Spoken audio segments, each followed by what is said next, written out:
We're on. We're so on. All right. We're ready to go.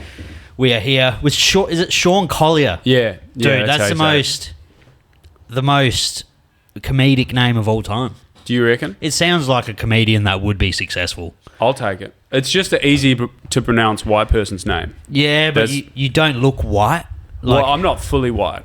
What flavours you got in you? I got a bit of Italian, bit of Māori. You do have a bit of Māori in you. Yeah, enough for a scholarship. Enough. Do you get the pass? I don't get the pass. They could say that though. Can they?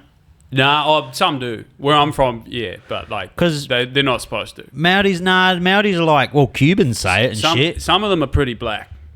Maoris, yeah. They could be classed as Cubans, really. Oh, similar thing. Nah, it's very different. I've never been there.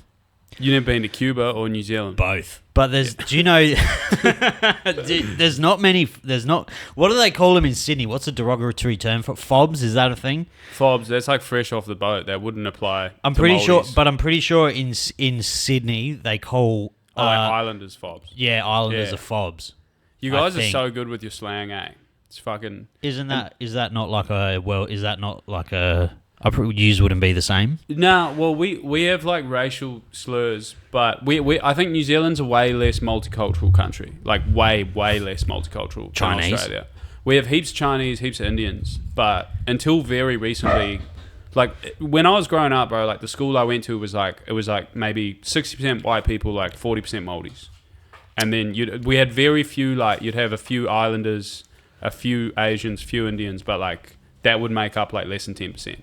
Yeah, right. So it was like very like, and I think most of the country was like that until relatively recently. Whereas like coming over here, you guys have like ethnic groups I've never even encountered before. Like fucking, I'd never been around like a big Greek population. I'm Greek. Oh really? Yeah. No, it explains a lot. There's no Greeks over there.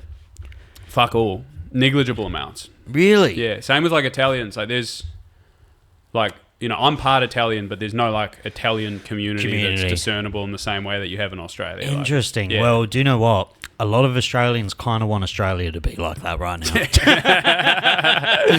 So you're kind of selling it very well to a lot of if you go to New Zealand, you won't be like, fuck, I want to leave Australia and come here. You'll be like, why is the cheese $25? Is it expensive over there? Fucked, bro. And like they're big people, so it like they could do some damage to you over there. Yeah, well, like they could get you, and they love actually, that's not very funny. This is actually quite sad. I didn't word that right. There's like a real I don't know why I'm laughing because I'm nervous. There's a big suicide fucking issue there. Yeah, I don't know. No. You set that up so strangely, can't I? No, but there's like they got like genuinely like the biggest teen suicide rate in Australia, in the world. Highest teen suicide rate in the world. Yeah. Why? What? No, I don't know. It's It's a grim place.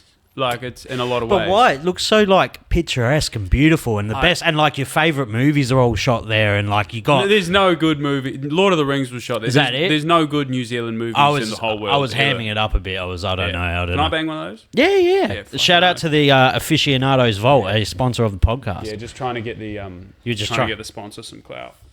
Is it? Shot, bro. But would you say, what do you mean by grim? Just like the mentality of fucking people, or? Well, like where I grew up, bro, it felt very much like the asshole of the world in a lot of ways. Like there's like no cunts doing anything. Like no one's like I didn't know a single person that was like successful. Like fucking. They were just doing crack. Yeah, there's just a lot of cunts doing crack, and like And people, the idea, like in my hometown, the idea of like doing well is like having a job. Well, that's and it's like that's a very depressing environment in a lot of ways. Yeah, it's like he's not on crack, he's doing well. It's like fuck, is that doing well? What's the point of life? He's working for the council. Literally, like he's on $60,000 a year and like he's not beating up his missus. Yeah, he's saving up to buy a house one day. Yeah, it's fucking. I don't know. I guess it's like everything. Like there would be like These are good. Yeah, they're fucking delicious. This is fucking. Yeah. There would be fucking like extremely well-off areas of New Zealand as well. Where did you come from there? I'm from Whangarei. See, that sounds like a shithole. Yeah, it's like It's like fucking A. Why would you go there? it's the worst like neighborhoods in New Zealand. I think we have like 2 or 3 of them. Really? Like out of like probably the top 10, we've got like 3. And a bad neighbourhood in New Zealand would be different to a bad neighbourhood in Australia, I feel. I reckon. On par? I don't know. I haven't really spent much time in like the shithole areas of Aussie. You've been to Till now. Till now. No, so the south of Adelaide is not a shithole. We got the best beaches. Everyone can fuck on here really hard. And like drink driving's our national sport down here. It sounds a lot like home. I actually do feel like nostalgic for home sitting here. Yeah, So, after this we'll go throw shit at a homeless person. yeah, it's good. No, I like seeing cracktivities. It does make me feel like, comfortable. You went to like, Noarlunga train station. Noarlunga yeah. for like a brief 3 minutes, and you already knew where you were. Yeah. You knew exactly where you were. But yeah, it's fucking I don't know. I think the worst parts of Aussie are probably pretty similar to the worst parts of NZ. Maybe. Western Sydney's fucking brutal. Western Sydney's a jungle. Yeah, I've heard that. South Auckland's pretty fucked. South Auckland. Yeah, South Auckland. West Auckland's got some bad spots. And then like Whangarei has a few bad spots. You got like, where else? Porirua. It's a bit of a, shout out Porirua. There's some streets down there you don't go. But most of the countries, it's just like old white people with houses voting against their children's interests, really. Yeah, and just telling the people that were originally there to fuck off. They just brought in some fucking rule, actually. Like, the government's just brought in this new law to, like, if homeless people are, like, in the spot, they'll just kick them out.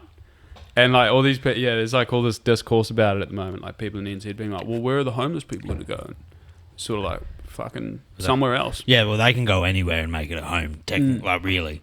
Yeah, well, that's sort of the so, thing. For people, obviously, a lot of my fan base probably aren't clued into what you are doing here.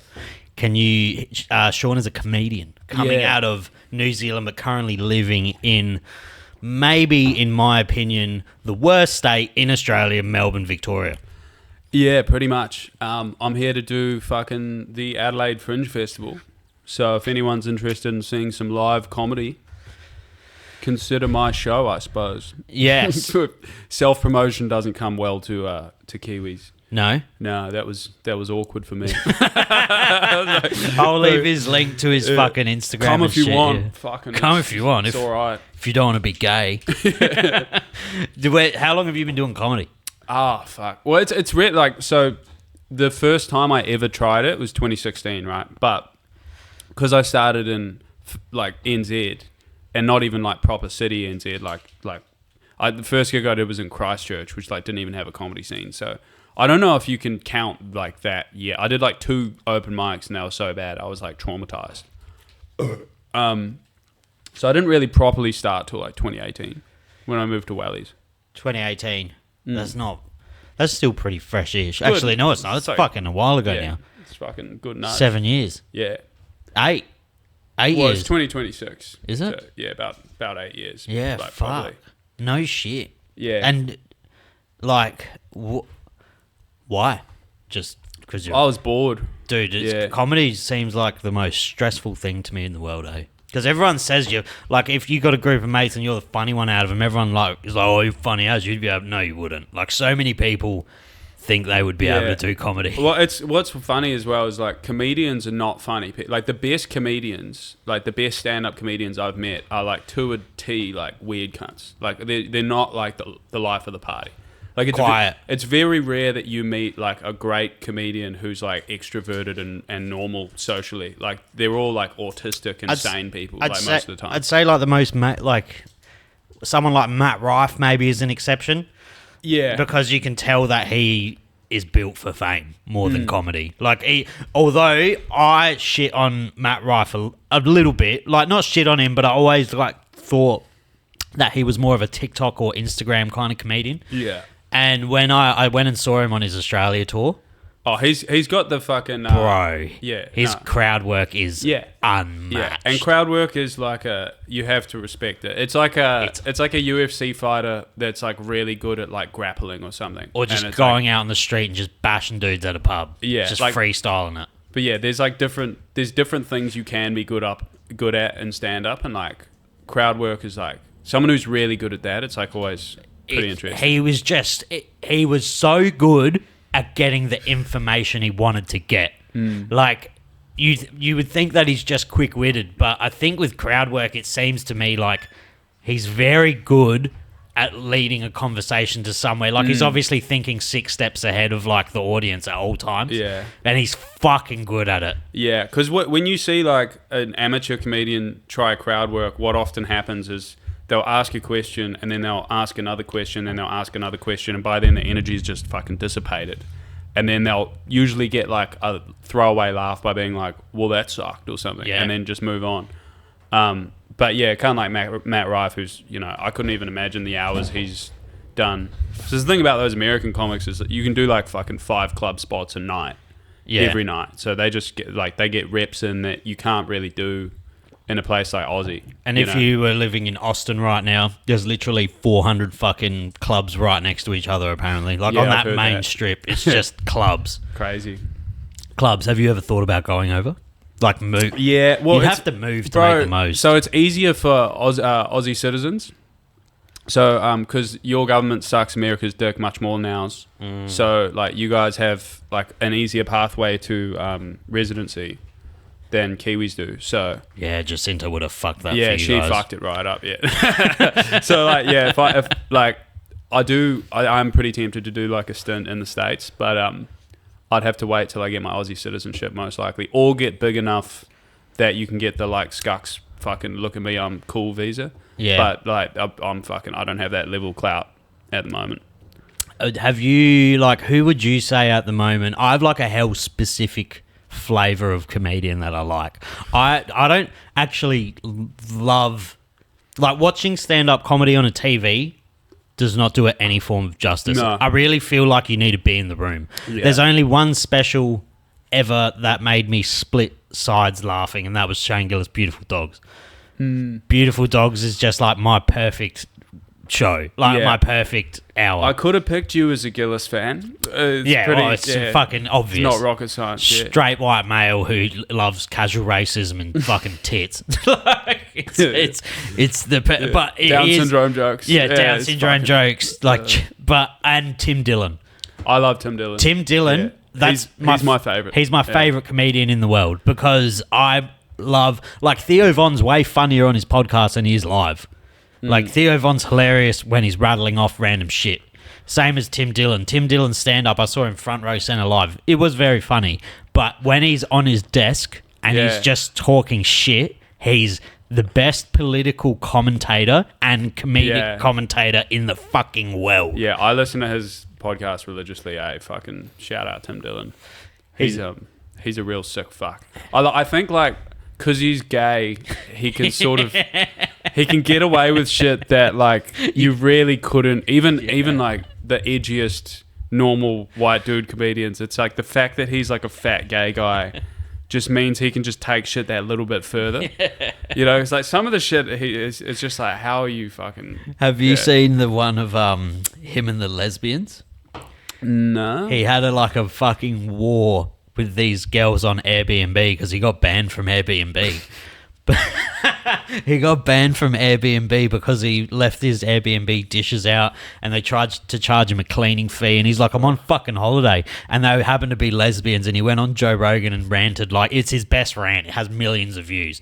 He just was hammering him, but like, he could say it because he is a homo. Like, he's a homosexual, so he does get like a little bit of a pass. Yeah, I know a lot of comedians that would probably take it up the arse even though they're straight if they could get a pass on those sorts of yarns. It would be tempting. It's like it's almost like it would be a fair commercial trade-off. The only one that I would do some gay stuff for, because I have never let go of retard. I've never stopped saying faggot. ever. I've never stopped. So I'm allowed to say Have you like limited the spaces you say it in? I won't say it around people. I won't say it in corporate settings, which I'm never in, or to gay people, which I don't know. You wouldn't last a fucking 5 minutes in Melbourne. I didn't do too well. Last time I went to Melbourne, I filmed a vlog and I did not do too well. But the one I would do, I don't know if I'd suck a dick, because I reckon sucking dick's gayer than getting fucked in the ass, personally. But think about it. I don't know about that, eh? Well, it is, because heaps of dudes put things in their asshole and they're not homos. The least gay thing that in the realm of gay things is fucking someone in the ass. Or getting your dick sucked? Yeah. Yeah. I think the Greeks thought that shit was basically straight. No, They're like, it's only gay if you take it in the ass. Or no, so the Greeks used to have sexual relationships with their, like, in the army and stuff, because they would protect someone they cared for deeply more than, like, it. So it was a war thing. It was a war thing. It was a straight male war thing, because, like, you're going to protect a dude you love fucking more than you are just a mate, you know? But how do you get to the point where you love fucking them unless you're, like, a bit gay? Can you learn to be gay? Yeah. No, you can't. I don't know. You must be able to then. Anyway, it's the N-word pass. That's what I would do it for. If someone came to me and they were like, you can openly say this word for life. Like Barack Obama walked in this shed right now and he was like, Sav, if you let me just 4 pumps, you can have the pass for life. I'll sign the document. We'll talk, like, it's official. I would do it. I mean, you'd be crazy not to. You would be, like, in that situation. If you're going to get fucked by any ex-American president, you want it to be a Barack, because getting fucked by Trump would not be good. I don't know. Trump wouldn't have the cardio. Yeah, but he would do those real, he'd get in there and it'd be 5 pumps and then he'd just slump over you and he'd send you to the island. Oh. Dude, the island. The island, eh? Did you see? Well, I don't remember her fucking name. There was an interview with this bitch who's like hell complicit in the coal thing, and she was like, "Well, you're a loser if you do that." Yeah. She was a fucking she was an ex-girlfriend of Prince Andrew, bro. That's the one. Yeah. She's like, yeah, if you weren't in the files, you're a fucking loser, dude. If you have $1 billion next to your name and you weren't on the island, you're not in the cool club. I mean, fucking, it's pretty crazy. Like, Elon Musk was messaging them, like, please take me. Like, it just goes to show you, like, how much, no matter how successful you are, like, you can still be a nerd. Loser. Yeah, like, but you can't teach, like, being all goods. Some people just can never learn it. Well, imagine being that fucking unbearable that they don't even want you on an island where they're eating and raping kids. It's like, you're pretty fucking weird, dude. You're gonna kill the vibe. Yeah. Like, trying to fucking do some satanic shit here, like. Bill Gates came out today, and he's like, "Okay, I did fuck those 2 Russian girls." Really? Yeah, he came out, and he's like, "Okay, it was a thing. It was real. I did do that." He didn't need to do that. Everyone knew, but like... Everyone knew, but it's one of those things you could just, like, not say anything. He's worth fucking... Nothing. The thing with this is, like, nothing's going to happen anyway. No one's... It's crazy, like, no one's going to jail in America and everyone's just sort of accepted it. It's like, how the fuck? I can't go 20 Ks over the speed limit. Yeah. Or I'll probably have to pay a really big fine, or I'll go to jail if I have 3 beers in my system. They can literally eat organs from fucking fetuses and molest children, and they're like, "Oh, don't worry, we're going to release alien files." There's literally, like, the crazy thing as well is you just know it's like the tip of the iceberg. It's nothing. Like, it's just there's... That's just what they got caught for. Yeah, like, the actual truth of it will go all the way down to hell. You know, like, it's fucking... It's wild. Yeah, like that... I've never even really thought about that. Like, that's... The Jeffrey Epstein thing is just one that fucking slipped through the cracks. Yeah.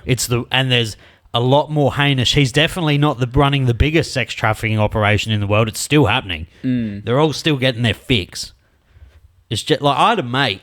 Oh, fuck. Did you see... Sorry to interrupt. No, that's cool. Did you see that Ghislaine Maxwell, like, they got, like, a body double to do the fucking deposition? Did they? Oh, man.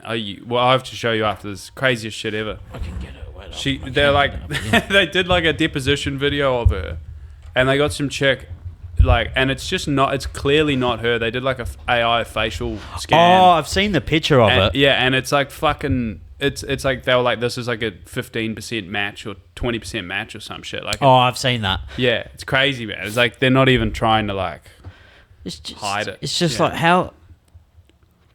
It's worse that it's a woman. Like, it's like if it was another man doing it, as is, because she was like obviously I think she was way more into it than Jeffrey was. I think she was like, I had a bloke on, Willie, and he's like a geopolitical commentator, and he's fucking really popular in the space, and he's ex-military, and he was saying Ghislaine is 100% his handler.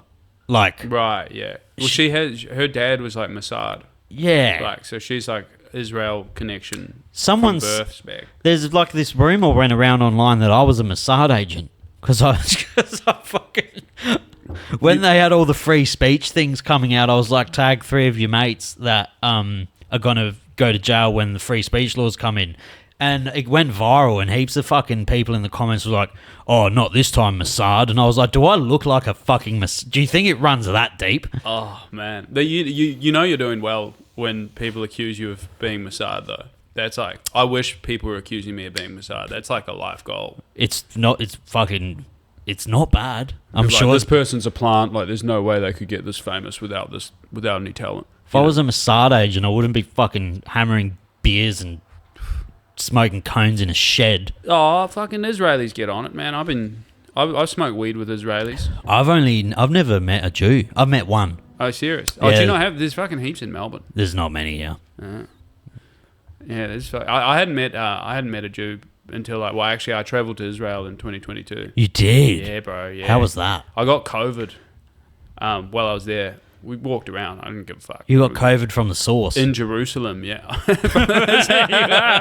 got the first strain COVID. Bro, we were actually wanting to go to Gaza, and then like fucking, we read like the news, and there had been like some like flaring up of shit happening like that day that we were there, and we're like, oh, probably should like give it a pass, and then like a few months later, all that shit happened. Just go when Trump builds a tower there. Yeah, He's well, building one in Queensland. I don't even know if Gaza's exists anymore, really. I don't think it does anymore. I don't I had a fucking crash out like a week ago. I made a YouTube video about how much I'm fucking sick of that war, eh? It's like so grim on my fucking social media. You think you're sick of it? Oh, they would be obviously way more sick of it. But it's like all the marches and shit. It's like I don't know what you're trying to achieve. It's pale pessimistic, but nothing's gonna change. Yeah, I mean, you're right. Like, it's pretty grim. I do admire the fact that people are still trying. Yeah. But I agree. It's a fucking lost cause. Like, no one's like, Netanyahu's not going like, oh no, like there's some white girls in Melbourne. Like it's fucking like that's not happening. But we got to end this war. Because the LGBTQIA plus minus 4,000 community in Melbourne, Australia has closed down Swanson Street. The war is over. But like, it is nice that they're trying. You still got it. Yeah, you got to do something. It does show like a little bit of like human compassion, whereas like, which is rare. But then we get beautiful stories every now and then, like Punch the Monkey. Have you seen Punch the Monkey? No, what's that? You haven't seen Punch the Monkey? He's a little monkey in a Japanese zoo that was abandoned by his parents, and he was put in a little cardboard box with a stuffed animal, and he thinks it's his mother. What, he just cuddles it? He's gone viral because other monkeys in the zoo pick on him, and then he runs to his fucking stuffed animal. That's not. I thought you were going to tell me a wholesome story. Oh no! A couple of the monkeys now are sticking up for him because he's a baby monkey. So there is a redemption arc happening at the moment. It's all developing live as we speak. Right. No, I haven't been following this corner of the internet. There's too many things to follow at once. It's fucking impossible. Do you have to, like, as a comedian, really tap in? You have to tap into everything. Nah, I honestly do the opposite, bro. I like avoid the news because, like, I think doing comedy, right? Like, you can go down rabbit holes, and then the problem is if you think of a bit, right, it's not going to be. If you're down a rabbit hole, you're going to have way more information about it than the crowd is, because you're performing to like general crowds of people. So you can be like, you can talk about the Epstein files as a concept, but you can't go into detail and be like, you couldn't write a bit about like this specific fact, because that requires like people in the audience to have gone down the same internet rabbit hole as you. So it's actually like, I think it's an impediment to joke writing to be too clued into the news. Or it makes your joke too niche. Yeah, exactly. And I guess unless you're like, you go balls deep and all in on like being like a political comedian, I guess.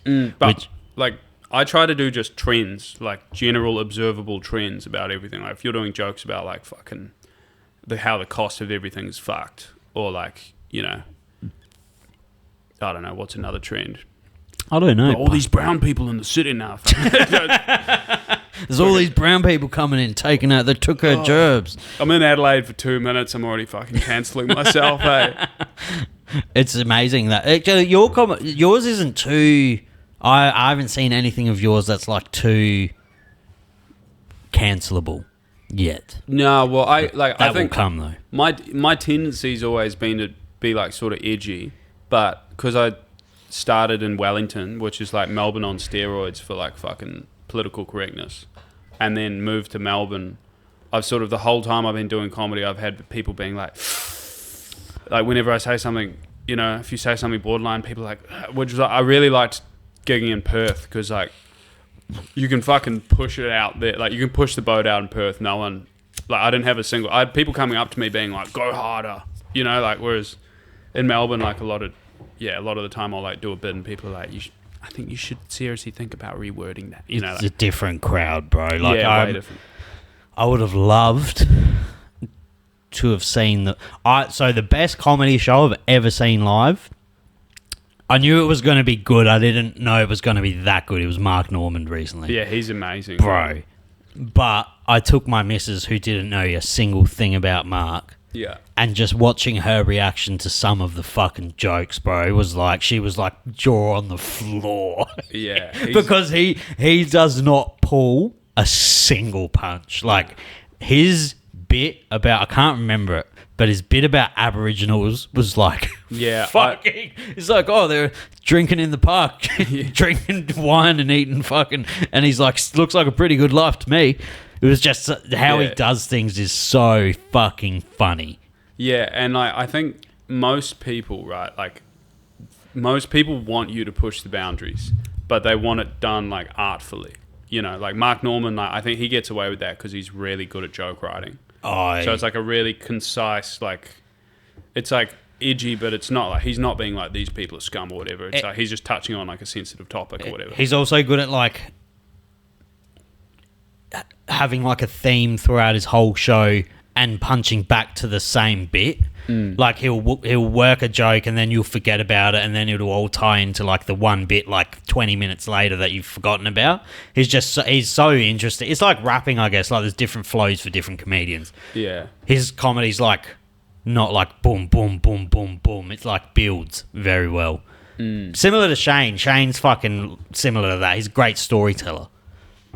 Yeah. The Americans are on another level. Like all the Aussies I've seen that have like gone over there have just come back and been like, I want to quit. Like, it's fucking like the difference in like skill is just crazy, because it's like fucking. Well, they can practice. Yeah, it's like they have, every American city has like a comedy club in it that would be like the best in Australia, if you know, or like one of the best in Australia if it was here, and like most of them have like multiple. So it's like if you're decent over there and you're on the club circuit, you can gig all the time, and like you can make enough money from it to do it full time. So it's like these cunts, like during the day, they're not like going to some shitty day job. They're like sitting in a cafe, like chatting shit with other people, like talking about comedy. Like they can really like nerd out on it, you know. And be in the whole, like consume themselves in that environment. Yeah, like a cunt like Mark Normand, like he just dedicated his life to it from like forever, you know. Who's the biggest? James McCann would probably be the biggest one right now. Pop it, or the most, besides like Jim Jeffries or something. Yeah. Well, I mean, it's interesting. It's like Jim Jeffries is probably like bigger, but like McCann's more relevant. You know, McCann's fucking popping right now. Yeah, he's like blowing up, whereas Jim Jeffries is like, I don't know. I think he's sort of plateaued at a very high level. Well, he was kind of pre short form content era. He got big from I don't know if you know much about it. Like he moved to the UK and was like a coke addict. Nice. He was an alcoholic coke addict for years, and that's how he got big. He was like famous on the UK circuit for being like the most offensive comedian in the world, and like he had like, yeah, he was like renowned for like I talked to someone that went to one of his shows, and they were like, yeah, there was a guy in a wheelchair in the front row. He roasted him for 30 minutes, like you know, just fucking diabolical shit. Was watching Kill Tony last night because the new episode had Adam Ray, which is like, I fucking love Adam Ray. I don't even know who that is. It's a guy who does, is it Adam Ray, the guy who does Dr. Phil?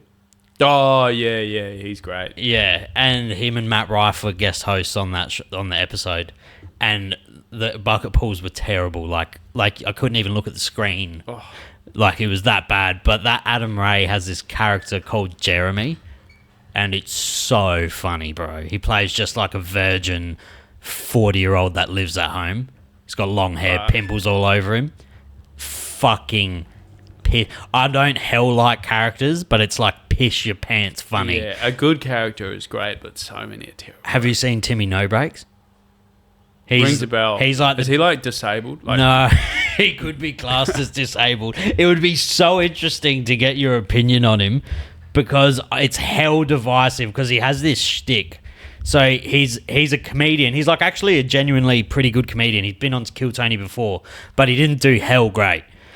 But he came back as this character. You're obviously familiar with Andrew Dice Clay. Yeah. He came back as this character ripping, literally just carbon copying Andrew Dice Clay back when he was being him. And like mocking him. No, but like he refuses to admit that he even knows who Andrew Dice Clay is. It's a whole bit. Oh. But now when he goes on Kill Tony, he controls the whole show. Like it's fucking wild.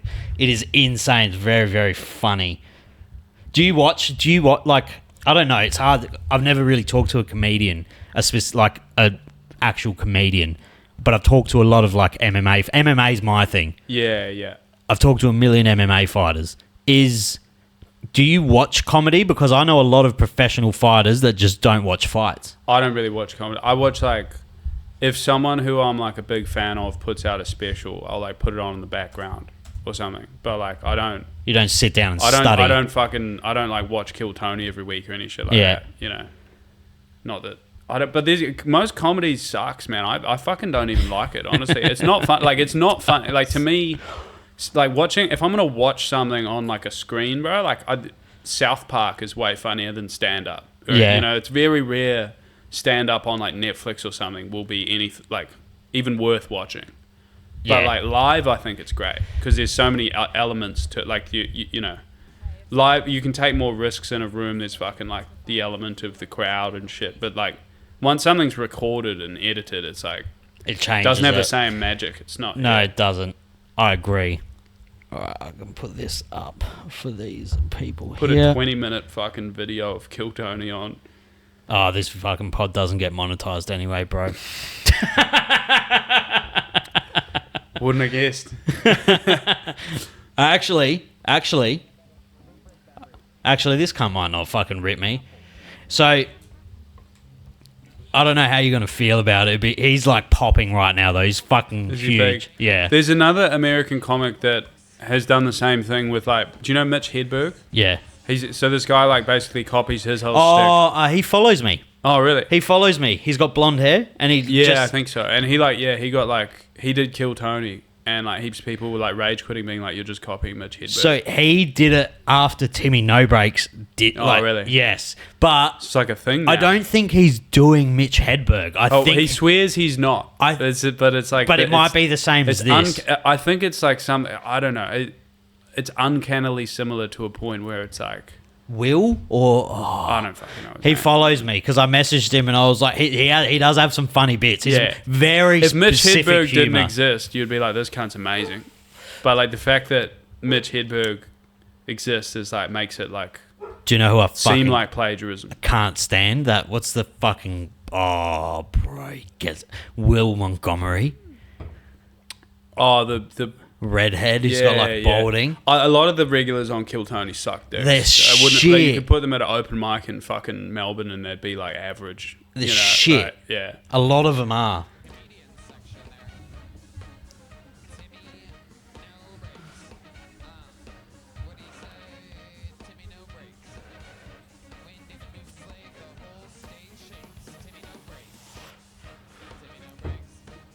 Where the fuck is he? Here we go. Yeah, like you said, my name's Timmy No Breaks. Oh. And you might wanna buckle the fuck up.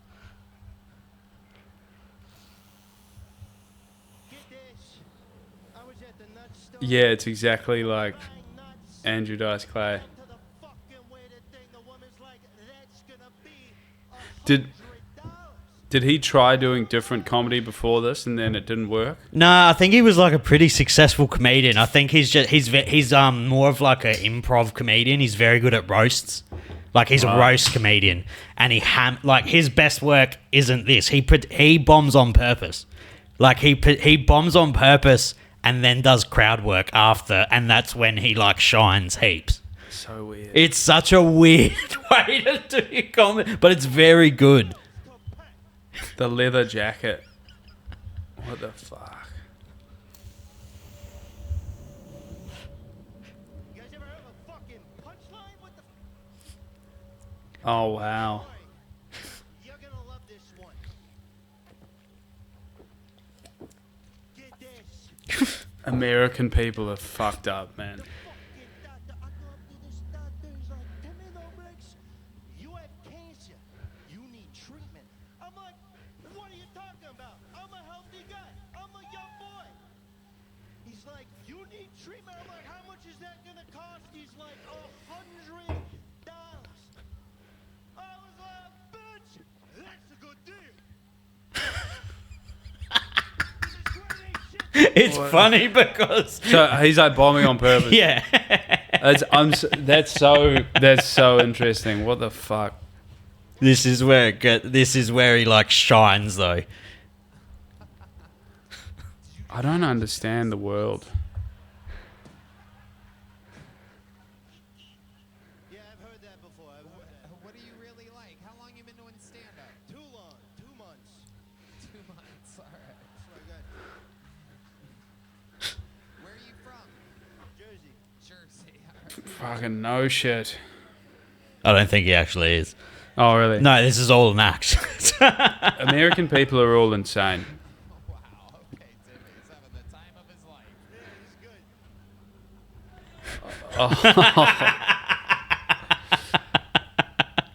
So, Timmy, you've been doing stand-up for 2 months. Yeah, 2 months. How old are you? I'm 18.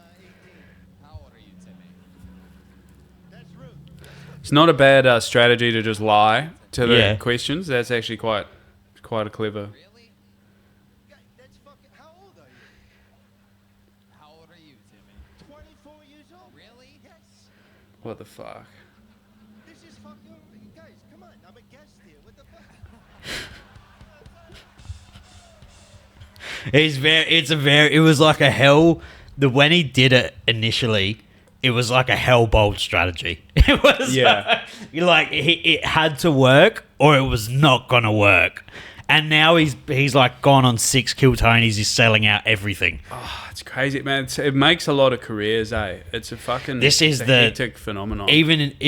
But it really matters on how you interact with Tony, It matters more. Like you could have Which- an average set and which- then be funny, like which is chatting. kind of like an echo chamber. It's a bit echo chambery. Bro, it's the internetification of shit. Because in reality, like back in the day, like in the 80s or something, you go to a comedy club, you wouldn't care if you'd just be like, how good are these bits? But like now it's like because of the internet, it's like the opposite. It's like podcasts are like more important. You know, the podcast Yeah. section of the show is like is more likely to make his career than the fact like those jokes were like diabolically shit. You know, like it was like crazy. He's like, ugh, like what the fuck, man? You know.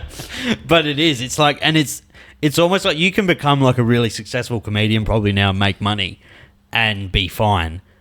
But unless you're like Kevin Hart big, unless you're part of that kind of Rogan sphere kind of thing, you're not really gonna be like making 7 figures a year. Do you know what I mean? Oh, I mean, there's exceptions to it. There's if you're not a Kevin Hart or like one of those that just did it. I don't know. Moving Actually, to Austin and signing up for that shit every week is definitely one way to do it. You know, if you have a cracker set, your life's changed overnight. You could, dude. You should do it. bro. Every cunt I meet says that. Like every cunt that's like, It's the Yeah. path. I guess it's for casual comedy listeners like me. I'm probably a little bit above like a casual because I do consume a bit online. But for that's like the most obvious route to success for like, say, me looking at a comedian. yeah. It's the most like because if you do get bucket Oh, pulled, what about doing fucking Adelaide Fringe in Australia, bro? dude, imagine going in the link in my bio and just buying a ticket to his show right now. But like, nah, you're fully right. Like it's doing the festivals and shit. Like back in the day was like a way bigger deal. You know, doing like. Well, you get bigger on Instagram now. Yeah, exactly. Like the most successful comedians I know are like people that are basically like influencers. Just do it out of their fucking lounge room. Yeah, well, but it's like I don't know, it's like a never-ending like fucking struggle. Because like on the one hand, if you focus hard on the content, not on stand-up, then your show will be dog shit. You know, and so, but then like there's a lot of people that are like great comedians but can't sell tickets to save their life because they don't do any social media shit. So it's like You have to be undeniably good to not do social media. yeah, it's probably better to have a crowd to sell to and be shit than the alternative. You know, And then just work at Woolies on a fucking... yeah, like no one cares if you're a savant that fucking lives in their car. You know, like yeah, 2026. Get some followers, bitch. There's nothing worse than sketch comedians. What do you mean, like Like just cunts that do sketches, but like I don't. know I know a lot of those but people, don't. bro. But no. But don't do them well. Like when Yeah, they're- no, when yeah, they're- it's hard to. Yeah, it's, I see yeah. so many cunts with so many followers, and it's like watching Bollywood. Yeah, there's some fucking seriously like I've never done sketches for that reason that I just know they'd be bad. Like I've never thought of one and been like that'll be funny, you know. But good ones are good. There's that dude that's doing Kelly Holiday right now, Yeah, and he's just living off yeah. that. But how long can you do Kelly Holiday? No, but he's for? just fucking gone balls deep in Yeah, it. he did one, and then it was like everyone was like, "This is so good." And then he did another couple, and then it's like, "What is this going to be like a Is like this a thing now? It's like 3 years in the future. He's like, "Fuck yeah." It's good at one. Like just leave it at one. You could do an Abby Chatfield. Oh, that would not go down well in Melbourne. No, you'll get fucking put at the stake. You'll get burned at the fucking stake. She's like a messiah to some of those people in Melbourne. Yeah, it's too incestuous, the industry. Like You can't. I interact Yeah. with people that are friends with her on like a regular basis, so it's like that would be, yeah. I guess the comedy world and like whatever you would call that world of influencer, because influencers are probably more influencers now, bro. I can't remember where I seen it.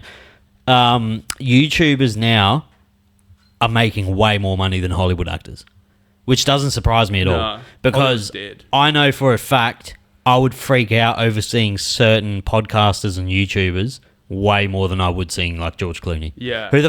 If trying to tell my nieces who the fuck George Clooney is, they don't know who he is. They're Kai Cenat, they know who the fuck that is. Yeah, it's so interesting. It's like even like A-list movies now. It's like seeing like fucking like like Margot Robbie or something would not have the same like star appeal. No. She'd be able to like- walk, not freely, but she'd be able to walk through an airport.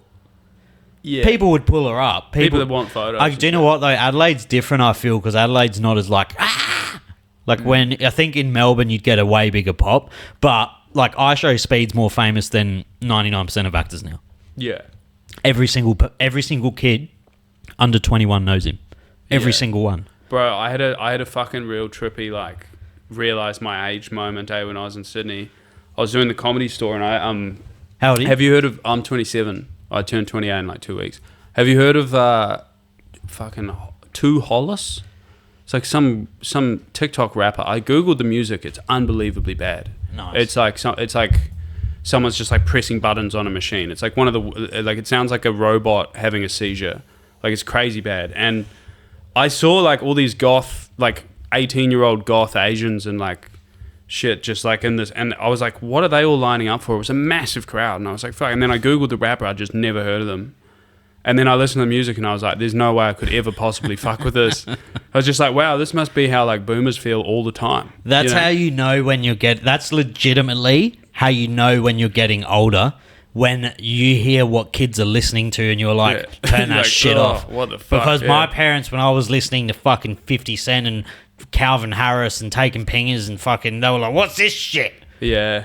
But This isn't Led Zeppelin. this isn't, Yeah. it's not Led Zeppelin. This isn't fucking the Beatles. The Beatles are shit, by the way. Fuck the Beatles. Dude, I will die on the hill that the Beatles are the most overrated band in the world. No, well, it's their historical significance. It's the fact that they were the first of that genre. Donald Yeah. Trump's also like culturally, historically significant because he's going to be the one to single-handedly end the world. He's the Beatles of His starting generation. World War III. Dude, Yeah. we're going to be in it. I don't think we would fare well because I think if they just started enlisting cunts from Australia now, it wouldn't go as good as they think. No, well, the younger generation has nothing to fight for. I think They want to die. young people have been like, you know, the social contract's broken, bro. It's like if you're fucking 18 today, like what does the future hold for you? It's like AI is going to take your job. If you go to uni, you're going to be in like $100K debt.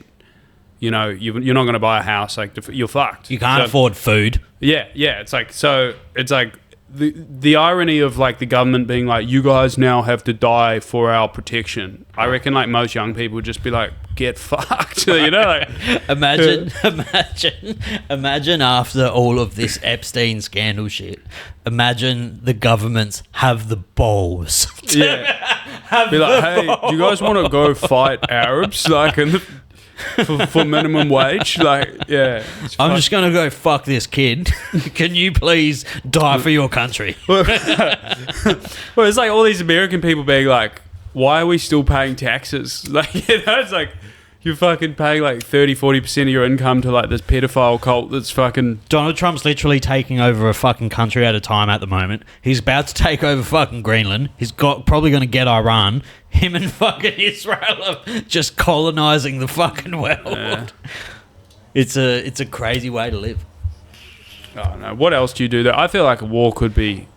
Could be fun. Like, well, put it this way, right? Like, so, you know, in the 20th century, we had like the World War One, Great Depression. After that, everything was fucked. Terrible economy. Then World War Two, and then after that, we had the most prosperous era in the history of human civilization. You know, it's like fucking 1950s, 1960s. Like houses were like $1.80. yeah, they were like like 1 year's salary could pay off like half a house. You know, it was like fucking it was ridiculous. And then like shit's just got worse and worse. It's like maybe we need to just fucking shake the board up again and start again. You know, burn it all down. I reckon World War III started 5-6 years ago. Yeah, I reckon maybe. it's just not a like perception of what war looks like because we're used to like fucking dudes with mustaches walking down the fucking thing and just like shooting each other. You know what I mean? I reckon World War III started years ago Well, when Bill Gates tried to end the world. if you look at like Ukraine, like I don't know, they're fighting a war that looks pretty similar to World War II. That's another thing. Like, there's all of these little micro wars around the world right now. Like, there's Ukraine, there's Gaza, there's fucking wars in Africa. China's gonna fucking take over Taiwan. People in America, you can't go to a shopping mall without fucking being in fear that you're gonna get shot or raped.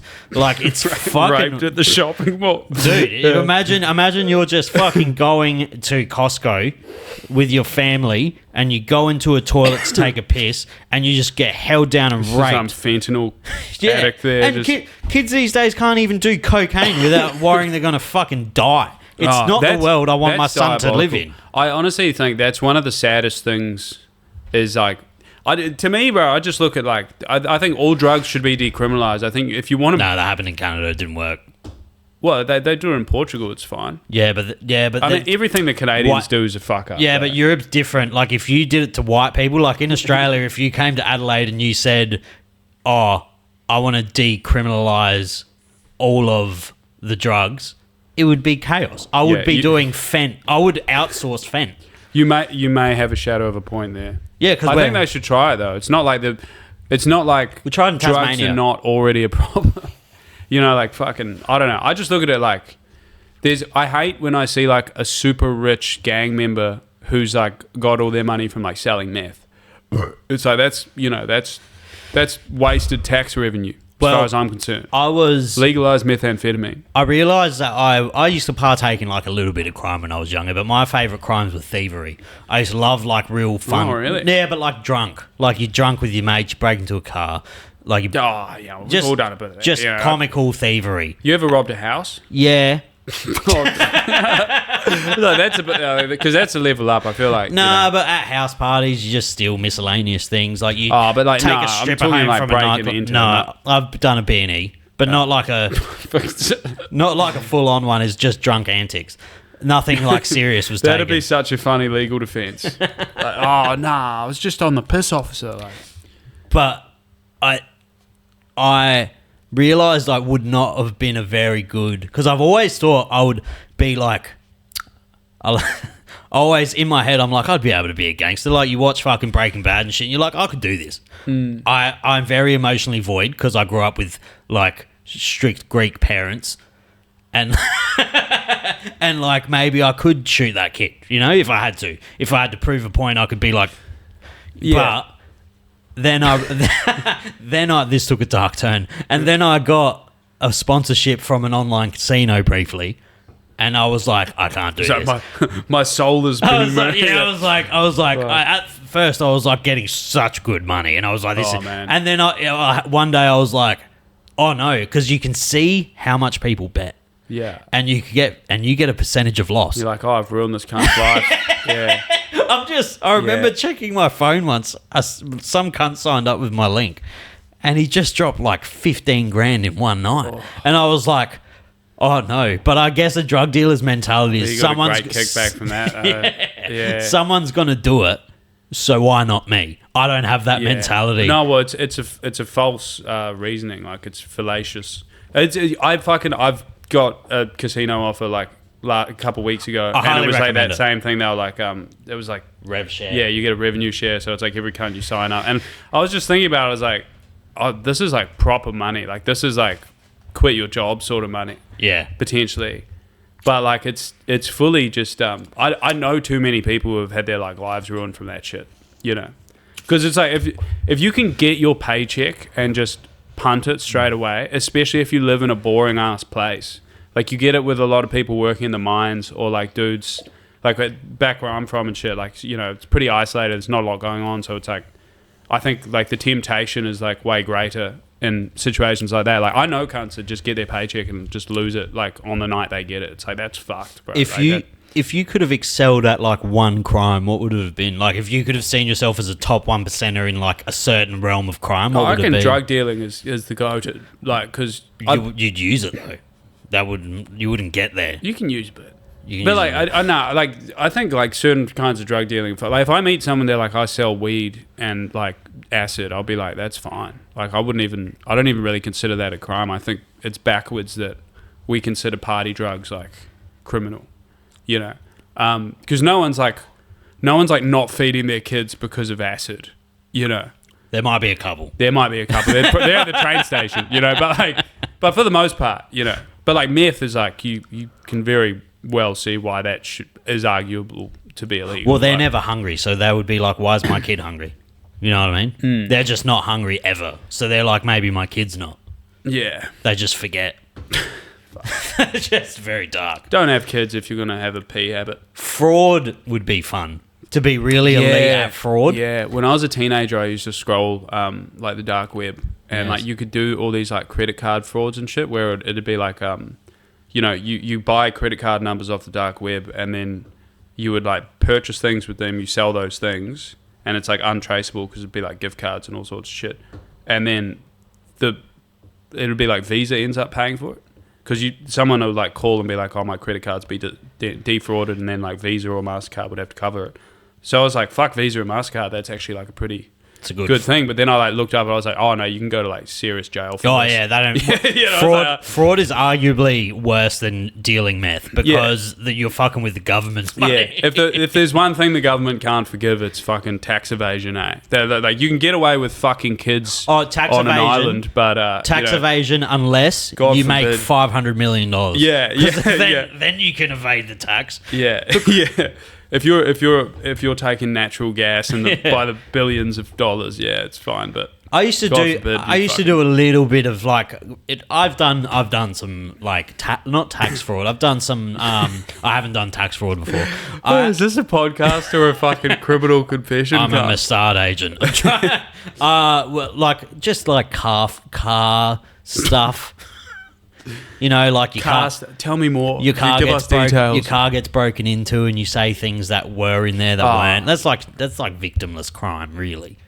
Yeah, well, you know, the argument would be that insurance premiums go up as a result of those unnecessary losses. But Look, when you're just like a But yeah. 18-year-old wog trying to make it in the world, you just got to do what you got to and do. in reality, you know, the premiums going up is like in reality, it's profits going down. As Every now and then I'll get itchy and I'll steal like a little thing of like herbs from Woolies.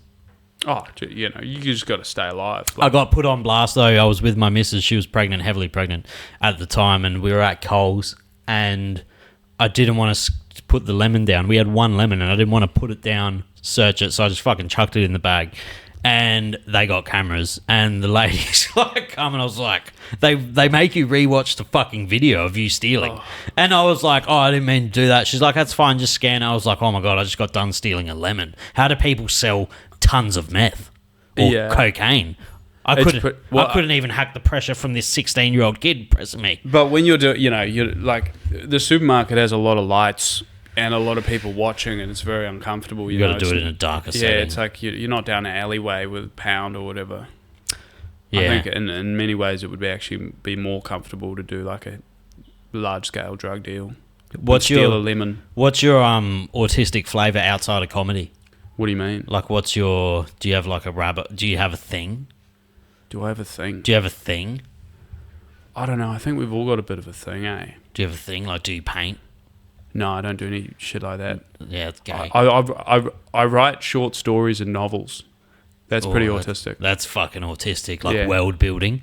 No, not really. Like just short stories. Like love. No, fuck no. No. I wrote a novel when I was 18. You wrote a fucking novel? Because I was like working in this fucking isolated house in like central North Island running this food caravan. I was by myself all the time. And so I wrote this book where like the protagonist tries to kill himself by jumping out of a tree, and he just ends up crippled. I was in a pretty dark place. Honestly, that would be like worst case scenario. Yeah. And I sent it to Penguin. They liked the first couple chapters. They'll like send us the whole book, and then they're like, oh no, this is fucked. So yeah, that's still in the vault. That's what was it called? I think it was called Getting Ahead. Are they comedies? No, it wasn't funny at all. That makes it pretty dark. Yeah, no, it was dark as fuck. Yeah, right. Are you a reader? Yeah, I read. I've never been in that thing. For me, I have like pretty bad insomnia, bro. So I like, if I can't sleep, I'll just like read. Mine's YouTube. Yeah, that's way worse. That's like, if I watch YouTube, I'll stay up all night. I legit will sacrifice 7 hours of sleep and go to bed at 5 a.m. if I go down a rabbit hole. Yeah, that's... If I get down a rabbit hole on YouTube, like orcas, I autistically got into orcas for like 3 weeks. Orcas are fucking pretty unreal. Yeah, dude. When they get sad, their fucking dorsal fins flop. Mm. It's very, very sad. They're sick, bro. There was... You get heaps of them in NZA. There's heaps of like... I don't think there's any here. You've got cool shit over there. We got mean marine shit. You shouldn't be sad over there. You've got nice things. Our Your pies apparently are good. The pies are amazing. I've heard very mixed reviews about Aussies going over there and talking about pies, because all of you lot carry on like it's the end all Aussies be won't all. know where the pies are. That's if you have a bad pie in NZ, it's on you. Like, because obviously there's like a fucking hierarchy of pie quality, and like is the standard pie there like a beef pie? If you go over there as a random punter and just go to your random bakery, it'll probably be a lot better than anything you could find in Australia. But like, it doesn't mean they're like unanimously good across the board. See, you can say the same thing about here though, because if you just go to a run of the mill pie shop here, you're gonna be fucked. Yeah. I can give you a pie shop, bro. I can give you a pie shop. I'm sure, but like for every it's about like it's not just quality, it's quantity, right? Like every neighborhood in New Zealand, I'm not exaggerating, every single neighborhood will have a bakery that has at least one like elite pie. Okay, bakery. we don't have that. You don't have that in Australia. Sometimes you have to like in Melbourne. From where I live, I would have to travel like 45 minutes to find a good pie. I will say, as much as I hate the community of Melbourne, but no, I do. I have a very deep, passionate. I'm a chef by trade, and I was in fine dining for years, so I will always respect Melbourne because of it is probably The food is unreal. Melbourne. Legitimately, for the 27 people that follow me from America, Melbourne legitimately is the best melting pot of food in the world. I honestly would probably agree with that. I think I don't know. I've been to a lot of cities, and the amount of insanely good restaurants in Melbourne is fucked. It's the fucking spectrum of what you can get. It's like if it's 2 a.m, you can go out and get some Somalian, Korean, Argentinian, fucking literally whatever you want at any given time. There is something dope within fucking 10 minutes from you, unless you're in the outer fucking city. Yeah, and even then you can get kebab. Yeah, you can get kebab. Get a kebab any fucking minute of any day. So we don't call them kebabs here. What do you call them? Gyros. Oh, really? Yeah, in Adelaide it's a gyros, but in other parts of Melbourne they call them a souvlaki. But in Adelaide, a souvlaki's on a stick. Yeah, right. I know. That's. And in Melbourne, they say branch. What's branch? Like a branch of a tree. Of a tree. What do you call it? A branch. Fucking. It's the same word though. No, wait. In Adelaide, we say branch. In Melbourne, they say branch. Well, it can't be that heavily entrenched if you don't even know. I'm high. I'm really high. I'm really, What do really. we say? Branch? Fucking. And same as ranch. They say ranch, we say ranch. I'm unbelievably confused. Yeah, it's a whole, man. Ranch like the dressing. That's like if you go to a fish and chip shop, they'll call it a potato cake over there. Or a potato scallop. I don't even know. Like a potato fritter. Really? You know what a potato fritter is? Yeah, I know what a potato fritter is. But in Sydney and Victoria, they call them cakes. Why the fuck would you call it a cake? Do you got fish and chip game over there? Ass. Over in New Zealand? Ass. In New Zealand? Yeah, fucking A. Is it... Yeah. We don't really have our best cuisine is pies and fish and chips. That's... Oh, I couldn't tell. It's fucking straight up but we have some. The thing about fish and chips is there's only so good it can be, but ours is as good as it can be. You just have the produce for it too. Yeah, we have where I'm from, bro. If you go a bit further north than where I'm from, you can catch kingfish off the rocks. That's fucking amazing. It's crazy, bro. It's some of the best fishing. I mean, we pass laws to make it so the fucking big fisheries can bottom trawl while we have strict limits on what individuals can get. It's completely fucked. But there's mean fisheries up there. It's the same as down here. Yeah, it's cooked. It's fucking big good. business destroying Australasia. Fucking bunch of cunts. What about what's the things you used to do over there? The hungy? Is that a thing? Yeah, hungy's good. Hungy? I've never. Hungy. It's Have just you had it? Nah. It's we don't have a Maori community down here. In Adelaide. No. Yeah, there's fuck all Kiwis in Adelaide actually. Everyone goes to Brisbane and Perth. And Sydney. There's heaps in Sydney. In Western Sydney. Oh, there's heaps of everything in Sydney. But yeah, people want the good weather when there's not that many Kiwis in Melbourne either. There's a fair bit, but not as many as. It's not there. I imagine Brizzy, there is, but there's not a big community. Yeah, Brizzy, 10% of the population's Kiwis. High crime rates too. Yeah, they have they have an insanely I went to comedy shows there and I just fucking put on the poster. I was from NZ. I had a full house. I was this is crazy. I'd never even been here. But yeah, that's the thing. And you've got the you eat a lot of raw fish, which is delicious. Yeah, what do you call them? What do you mean? What do you call it? There's a certain dish. Well, the ikamata is actually a Cook Island dish where it's coconut, fish. That's the raw, one. Raw fish. Yes. Fucking probably my favorite meal. It's really? So good, bro. But it's got to be the fish has to be caught fresh. Yeah, it has to be fresh as. And lime and shit. Yeah. It's lime, coconut, chopped whatever vegetables. I used to follow this big fucking if you looked up a Maori in the dictionary, it was just him this big motherfucker, pretty fat but huge. and he used to just eat like I don't know if he was Samoan or Maori though, but no. But I'm pretty sure he was Maori. But he had like a very specific accent, and I've never heard anyone sound like that. And he would eat like a loaf of bread, he'd hollow it out and put like a kilo of butter in it and just fucking eat it with like a Pepsi. That's fun. And drink a whole Pepsi. But then he'd get like raw fish and pour coconut, like a whole fish, and pour coconut cream on it, squeeze some lime and just grab it and just fucking eat it raw. That's a crazy feed. There's a lot of, like, I've seen some dusty, like, people eat some fucked up shit in NZ. Really? Yeah, well, I don't know. There's just like, I think because food's so expensive, there's people do like there's heaps of poverty hacks. It's like Greeks.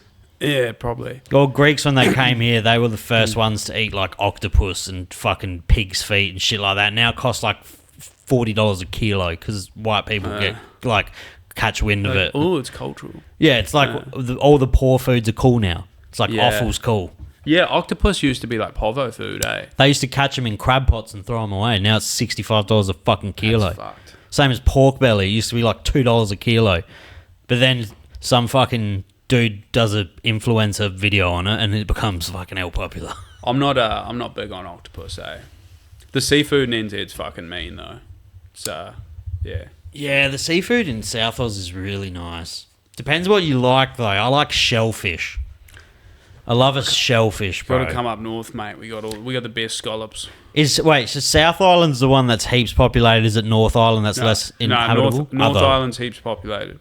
But it's the other way around. Yeah, South Island's got 1 million, I think. North Island's got like 3.5 or something. Yeah, and South Island, like a lot of it's uninhabitable.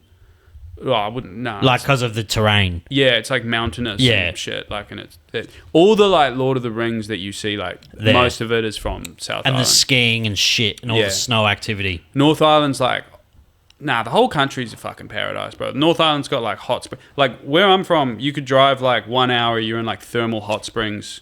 You go to the coast, like within like 15 minutes from the town I grew up in, it's like some of the best coastline. Like, is that rich area? No, it's South Island. It's poor shithole filled with men. Really? Yeah. Where's all the rich billionaire rapist bunkers? So Peter Thiel has a bunker in the South Island near Queenstown. But there's a lot of them that have like a very Queenstown's where all the rich cunts buy holiday homes. I thought Queenstown was a shithole. No, you're thinking of Queensland. Queensland, I don't really like Queensland. But actually, it's a hell popular thing to become an influencer and move to Queensland right now. Really? Yeah, that's a thing. Why? Because it's like... Oh, the beach. The beach, the weather. It's like there's heaps of influencers there. It's always 27. You might die in a cyclone, so there's an element of fear. Seemed pretty like... I don't know. It's a good spot, but like... I think when you think of Australia... You think, like, when Americans and shit envision Australia, they're thinking of Darwin and Queensland. Yeah, they think of, like, crocodiles and beaches. And Queensland. Like, I think, but when they come to Australia and they see Adelaide or Melbourne or something, they're like, oh, what? Yeah, like, and that's, like, most I mean? of the country is, like, Melbourne and Sydney. But whereas NT, like, the top of Australia and, like, the whole of Queensland, like, sunny coast, all of that stretch, that's, like, picturesque Australia. Yeah. People just think of, like, Steve Irwin. Yeah, and you've toured up that way? I haven't been. Furthest north I've been is Cairns. No, I've never been to Cairns. That's heaps norther than I've been. Have you been to the Sunshine Coast though? Nah, you've never been to Sunshine Coast. I've been Brizzy and Cairns. That's all. Honestly, man, I moved out of Adelaide for a year and I hated it because I'm so institutionalized to this specific region of Adelaide. I will never leave ever. I will never ever leave. I will move to like. Hopefully we're buying an acreage within the next 5 years and we're going to move more rural, but I'll never like not live here. Sunshine Coast is the only place in the fucking world. I've been all around the world. It's the only place in the Queensland, world. right? Yeah, but it's like 2 hours from Brisbane, 3 hours from Brisbane or something. Bro, the most beautiful place in the world. Like insane. Bro, I did like, I went to Coolangatta for like around Christmas and shit. It was pretty mean. It's just like all people do is just like go to the beach and then go to the like the pubs that are on the beach and just get drunk and then like go home. It's like fuck, that's a pretty good lifestyle. Sunshine Coast, bro, is like that's all these retired people and shit. Like, Sunshine Coast is where Steve Irwin's zoo is. Like that's when you think of Steve Irwin, you think Sunshine Coast. I went to this place called Maroochydore. It's like their town. Like that's the main part of it, and you go there, and I'll go into a BWS, and a cunt with like a mullet, no shoes, hasn't put a shirt on in 7 years, like stoned as, walks in. He's like, "Hey man," I'm like, "Okay," and he's like, "Where are you from?" I'm like, "Adelaide." He's like, "Oh really?" Bought all my drinks. What the fuck? Just, and it was like, what? Like, so weird. Everyone's so docile and chill there. It's like they're moving at a different clock than the rest of, because Adelaide's slow as fuck. I notice you're from Melbourne, you're speaking slower than you usually would to a normal person, because I'm from Adelaide. You're like, and now, no, like when people hear you're from Adelaide, they treat you like you're a spastic. In Sunshine Coast, they're even slower. It's so funny, like, all you Aussies, like, shit on, like, Adelaide. It's like, bro, if you put this in New Zealand, it would be, like, the best city in the country, bro. Like you guys don't even know what bad is, cunt. Like, you need to go to fucking Hamilton, bro. Like, you need to, go to Porirua, tell me this is a shithole, mate. Like, there's levels. Everyone loves shitting on Adelaide. The only place that Adelaide can shit on is Tasmania, and that's because 7 people have been there. Yeah, I'm going on Sunday. Oh, really? I'm been to Tasmania. Apparently, it's very low on the travel list. Well, you know, I've always really wanted to go because I want to go to NZ, but Tassie's so close, and I attribute like Tassie's scenery to like a miniature, more spastic version of NZ. Yeah, right. Like, it's mountainous, it's cold. I imagine it's grim. I imagine the pubs are like really old and racist. There's They cleared out the indigenous. Apparently, there's like 7 of them somewhere. Fuck. Like, there's not. I think they do have a community there. I don't want to be rude, but they fucked you and got you there. Yeah. They did a number like very bad. It's actually. Have you looked it up? Yeah, I learned about that recently. That's one of the worst. Crazy. That's one of the worst ones. Yeah, full on genocide. It's wild. Yeah. Absolutely wild. But I'm excited to go there and play pokies in a state that I've never played pokies in. There's nothing quite like I think it's a good measure of like a new city or town, like, to get the vibe to like go into the pokies room and be like, what are the crackheads like? What are the downtrodden doing in this area? What are your crackheads like? Because every city's crackheads are very different. What's Melbourne's crackheads like? Or actually, what's New Zealand's crackheads like? Because down here you can judge them. They're very like, they move fast here and they scream at themselves. And there's like 4 of them that hey mate, how's your day? Shit!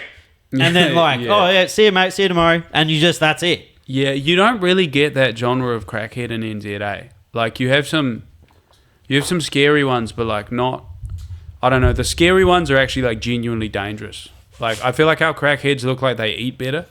Like, you don't really get the malnourished ones. Like, you have the ones that are like walking around yelling at the walls and shit, like they look like they could fuck you up. You know, so it's see, as a skinny white dudes that are on their 3rd marriage. So, like, as aren't as intimidating as a dude that could have potentially been 6'8" and 175 kilos. Like, you get like some of our crackheads, it's like that guy with like the right coaching could have played serious rugby. You know, whereas like the ones you have here, it's like he looks like he was fed heroin as a baby. You know, like the other day, this crackhead just walked into our shop and screamed, "Your food's shit and it'll always be." He's never been there. And then he just like, we had like 50 customers everywhere, all over everything. And then he just walked away and everyone was like, okay, that's cool. He's not going to do anything. Yeah. He's not going to do it. He wants you to know he's there. And it's like, okay, I'll see you tomorrow. Yeah, that's crazy. We got some serious crackhead shit going on in where I'm from, bro. I seen a girl once with her thumb. She had no thumb. Like, not like amputated, like recently, like had been removed that day. And she was just at the gas station. It was actually crazy as fuck, bro. We pulled up to the gas station and this chick like comes over to us. She's like, "Do you got any ciggies?"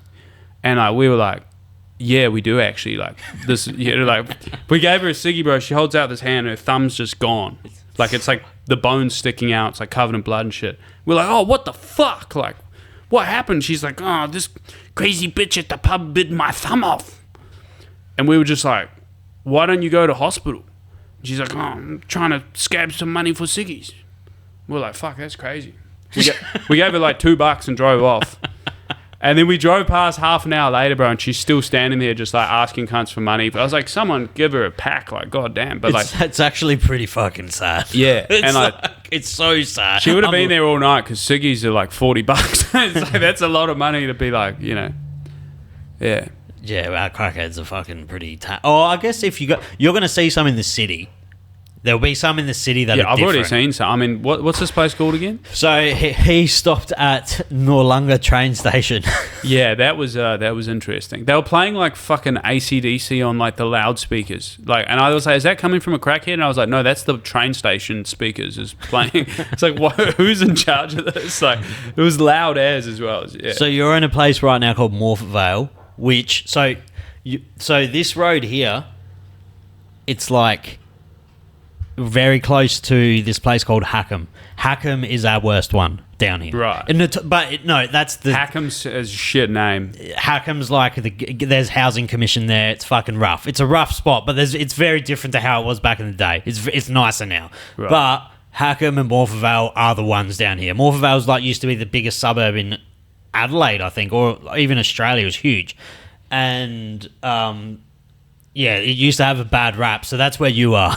Yeah, sick. I could tell. I was like, it's like, oh, I bet it doesn't set you back too much to buy a house out these ways. You know, that's how I'm thinking now. I'm just like, fucking how, like, you're just weighing up constantly, like, how dangerous is this?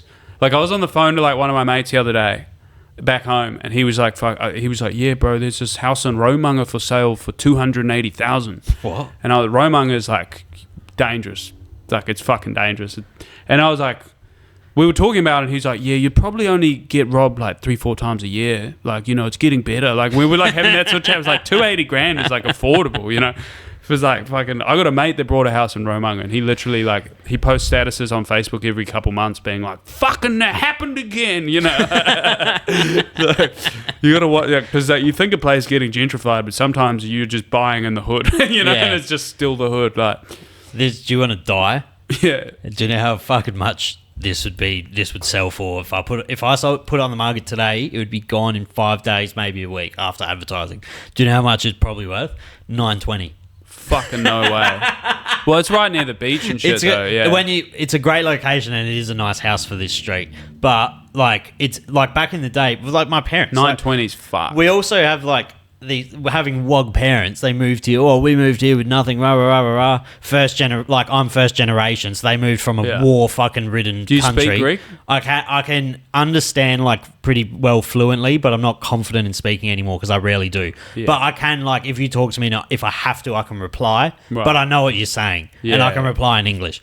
But like when they came here, like my dad when I was young was like, I had fucking 7 houses at your age, and I was like, cunt. One, you probably didn't pay tax because you grew up here in the fucking 70s, 80s, 90s. And two, houses were 10 grand in Morphett when you came here. Blocks of land like this were 10 grand. You can't compare it. Yeah. It's fucking, it's My crazy. kid will never, ever, ever be able to afford a house unless I buy it. Yeah. Like, if I didn't own this, that cunt's never having a house, ever. Yeah. Ever. Literally. He'd have to become an influencer or go to the island for 2 or 3 years to make that fucking kind of money. It's fucking crazy. It's crazy that we have a society now where it's literally like no matter how good you are at like capitalism, like no matter how hard you work, like you're not going to be able to compete with like someone who just inherits like 2 houses. I remember, bro, like one of my cousins. We were all of us were hanging out, my sister and all that, and the Powerball was like $25 million. And I bought a ticket, and I was like, it got onto the conversation of how much would you give us, like if you won the 25? And I turned around, I was like, fucking nothing, like nothing. You 25 million, it's enough for my siblings, but that like it's not enough to like feed everyone, bro. And it's sad. It sounds greedy, but I'm thinking logistically, if I make 25 million, I got to give my sister $1 million. I got to give my nieces 500 each. There's 1.5 gone. Or 2 million gone. Then I've got to give my brother $1 million, his daughter $1 million. There's 500. There's 1.5 gone. And then I've got to give my parents $1 million. So there's another one. And then I've got to buy a house, and I've got to have a drug habit for a bit. I have to do a month stint on fucking drugs, really hardcore drugs. At least a month. At least. And then I'm going to fly the boys to Vegas. That's fucking 500 grand. Like, by the time you get to it, I need that money. Yeah. Yeah. I mean, what? Yeah. $1 million, how about this? 25's exorbitant, but would you be? You can't retire with $1 million. I'm not giving anyone a fucking dollar if I win $1 million, bro. Get fucked. No, but if I win $1 million, you're lucky to get a jacket out of me. Yeah, straight up. what I'll do is I'll throw a party and it's not BYO this time. But you still got to bring your chairs. Yeah, Bring your own yeah. chairs. Fucking 25, you'd hand out a bit. yeah. well, Five. yeah. 5 of it. You'd put it away. Yeah. I mean, 25 you're set for life. 25, you don't have to work ever again unless you give out all your fucking money. $1 million you can't even buy. You buy an apartment You in can buy Melbourne. a humble property. You can't furnish it. Yeah. You got to borrow money to furnish it. Crazy, man. Auckland's fucked. Auckland's like, to have a shit house in Auckland is like 1.5 now. That's where Adesanya and all that live, isn't Yeah, it? and fucking like the average salary is 60 grand New Zealand dollars. Similar to that. So it's like, Oz. well, yeah, it's basically to have like a decent house in Auckland would be like 20 times the average salary. I think New Zealand sounds like it would be dope if you were Rich. but if you not rich, like if you were absorbently like rich, like Yeah. it seems like it's a good place for billionaires. Like it's very like if there's another island anywhere, I'm telling you, it's somewhere there. Bro, if you're like not ever looking at prices, like you got that sort of money, New Zealand would be the best place ever. It would. But it's like you fly into Queenstown, for example, like you literally go out to eat once and you're like, oh, this is fucked. Like if you're like a normal, like literally like there was a news article the other day. There was like a kebab shop, and the kebabs in Queenstown, this kebab shop, were like $45. It's like just insane, bro. Like just doesn't make sense. Like I'm we're going hunting there soon. oh true. Yeah, Good hunting. I shot that cunt. Where you going? That deer. I shot that like 6 months ago. I went out. So I've always shot. Did you grow up shooting? Nah, I got heaps of cousins that do Just that. getting shot at. we shoot possums and shit, but I've never been like deer hunting. So I was always shooting rabbits and shit since I was like 20 maybe, but very rarely. I'd have my license and shit, but I never shot a deer. I always wanted to shoot a deer because I watched Joe Rogan. It's the truth. Yeah. But it's like I've always wanted to shoot a bigger animal because I wanted to see if I would feel bad as well. It wasn't just about because when you're killing rabbits, you do feel a bit sad if you're like a little bit empathetic at first, but eventually you're like so void to it because they're pests in Australia. Like you need to kill them. Yeah, that's how we feel about possums. Yeah. So, but I was like more so. I obviously wanted the meat. I like the thrill of it, but I wanted to see if I would feel a certain way after it. Did you? Oh yeah. Oh really? Oh yeah. You felt like guilty. Now, not guilty because I knew I was going to eat it, and it was like I killed. So that night I went out for the first time. I somehow got 9. I killed 9. That's fucked. And my mate was like, "You're never ever going to have a night like that again, bro. We saw 1 million deer tonight, and fucking I got that on my first night, which is a sick skull." Yeah. But the first took because we went in and. I was like, oh my God, there's 2 deer. And it was a mother and the baby. But in Australia, in South Australia especially, they're a massive, massive pest because there's no natural predators. So it was culling. We had the same problem in NZ. They'd use helicopters and mow them down in NZ. And Yeah. here, because there's no natural predator, you have to kill all of them. And it wasn't a baby, but it was a young deer. You shot Bambi. No, so the fuck thing is, now I know how Bambi worked because my mate's like, kill the mother. And I was like, what do you mean? He's like, kill the mother, the baby won't know what to do, it'll stay there, and then shoot that one. And I was like, what? He's like, do it right now. And I was like, because with the first 10 seconds, he's like, do it, because you might not see more. I was like, fuck, I've shot one, got it in the head. Like, thankfully, every deer I shot that night died on the first impact. Yeah. So they were all good shots.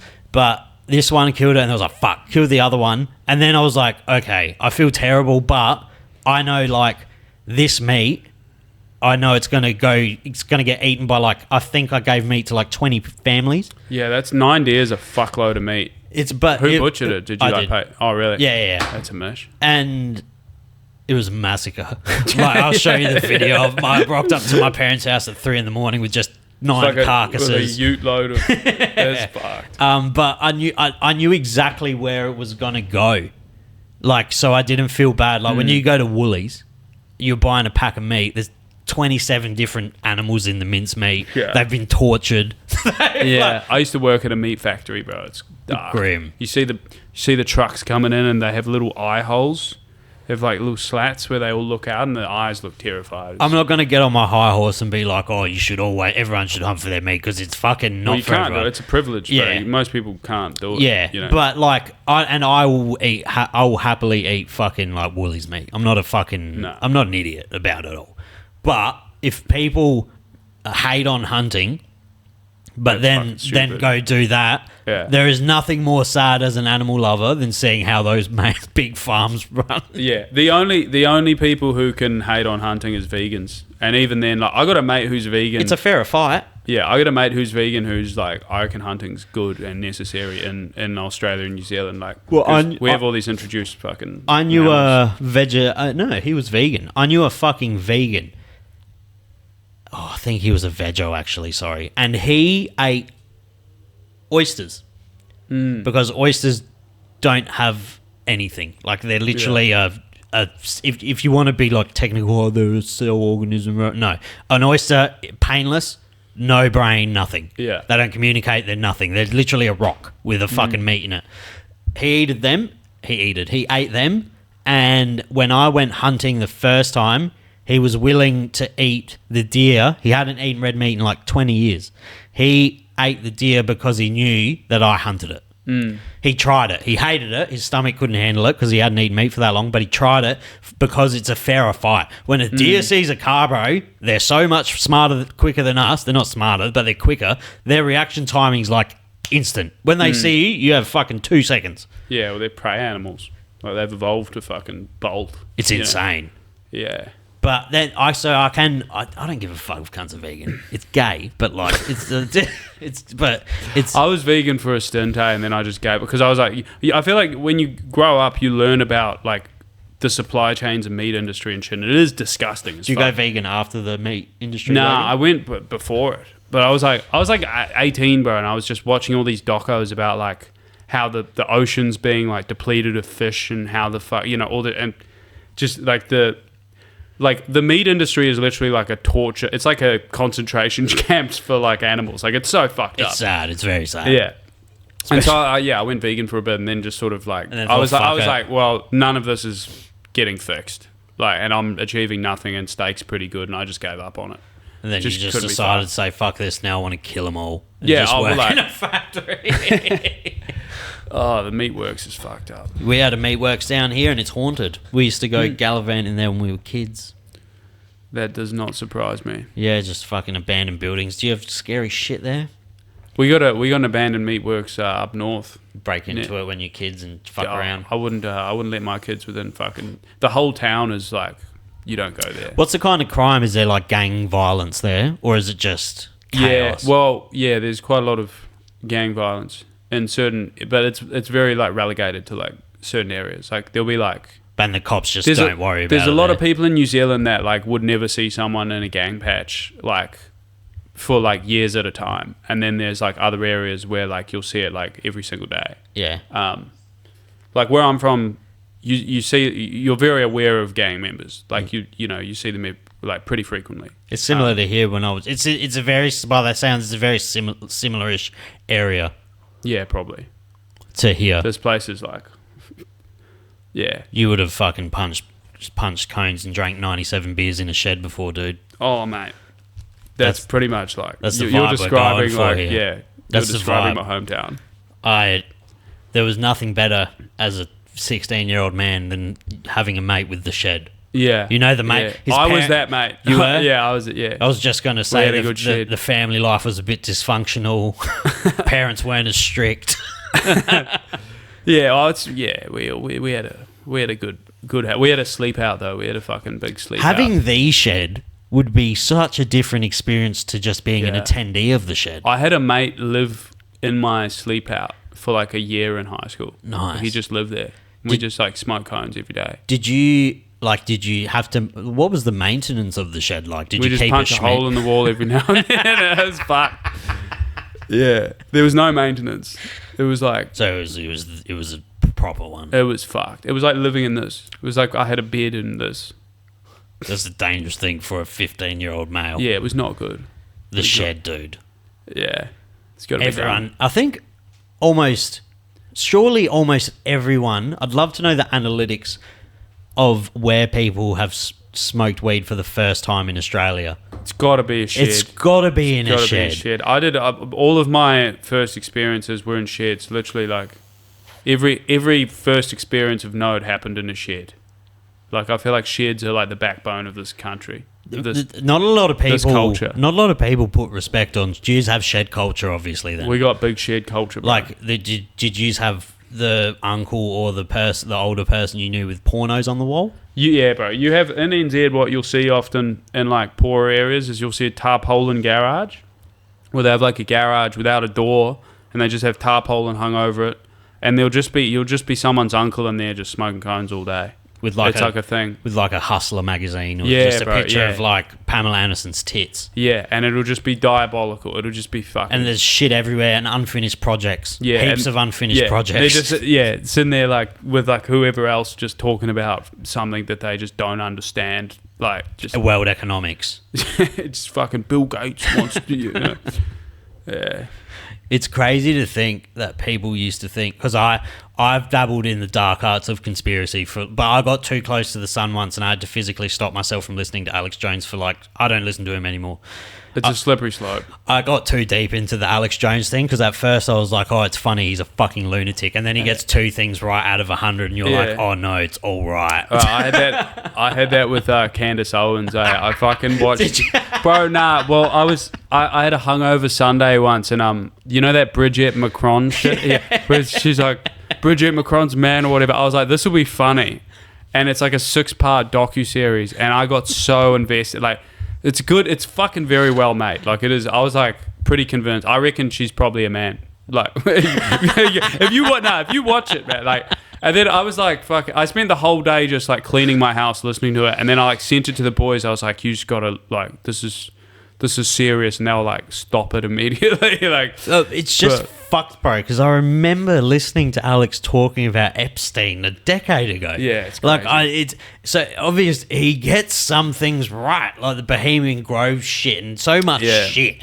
And then when you talk about it with people back in the day, they're like, "Oh, you're a fucking retard." But like when I didn't get vaxxed, I got one vax because they said to me that fucking you wouldn't be able to travel, and that got me. That got me straight away. I was like, I'll die. I've put worse things in my body. I'm being stubborn. I just got one. But when I was saying, oh, they're fucking, this isn't what you think it is, everyone thinks you're a dickhead. Same as there's an island where people go and fuck kids and then they eat them.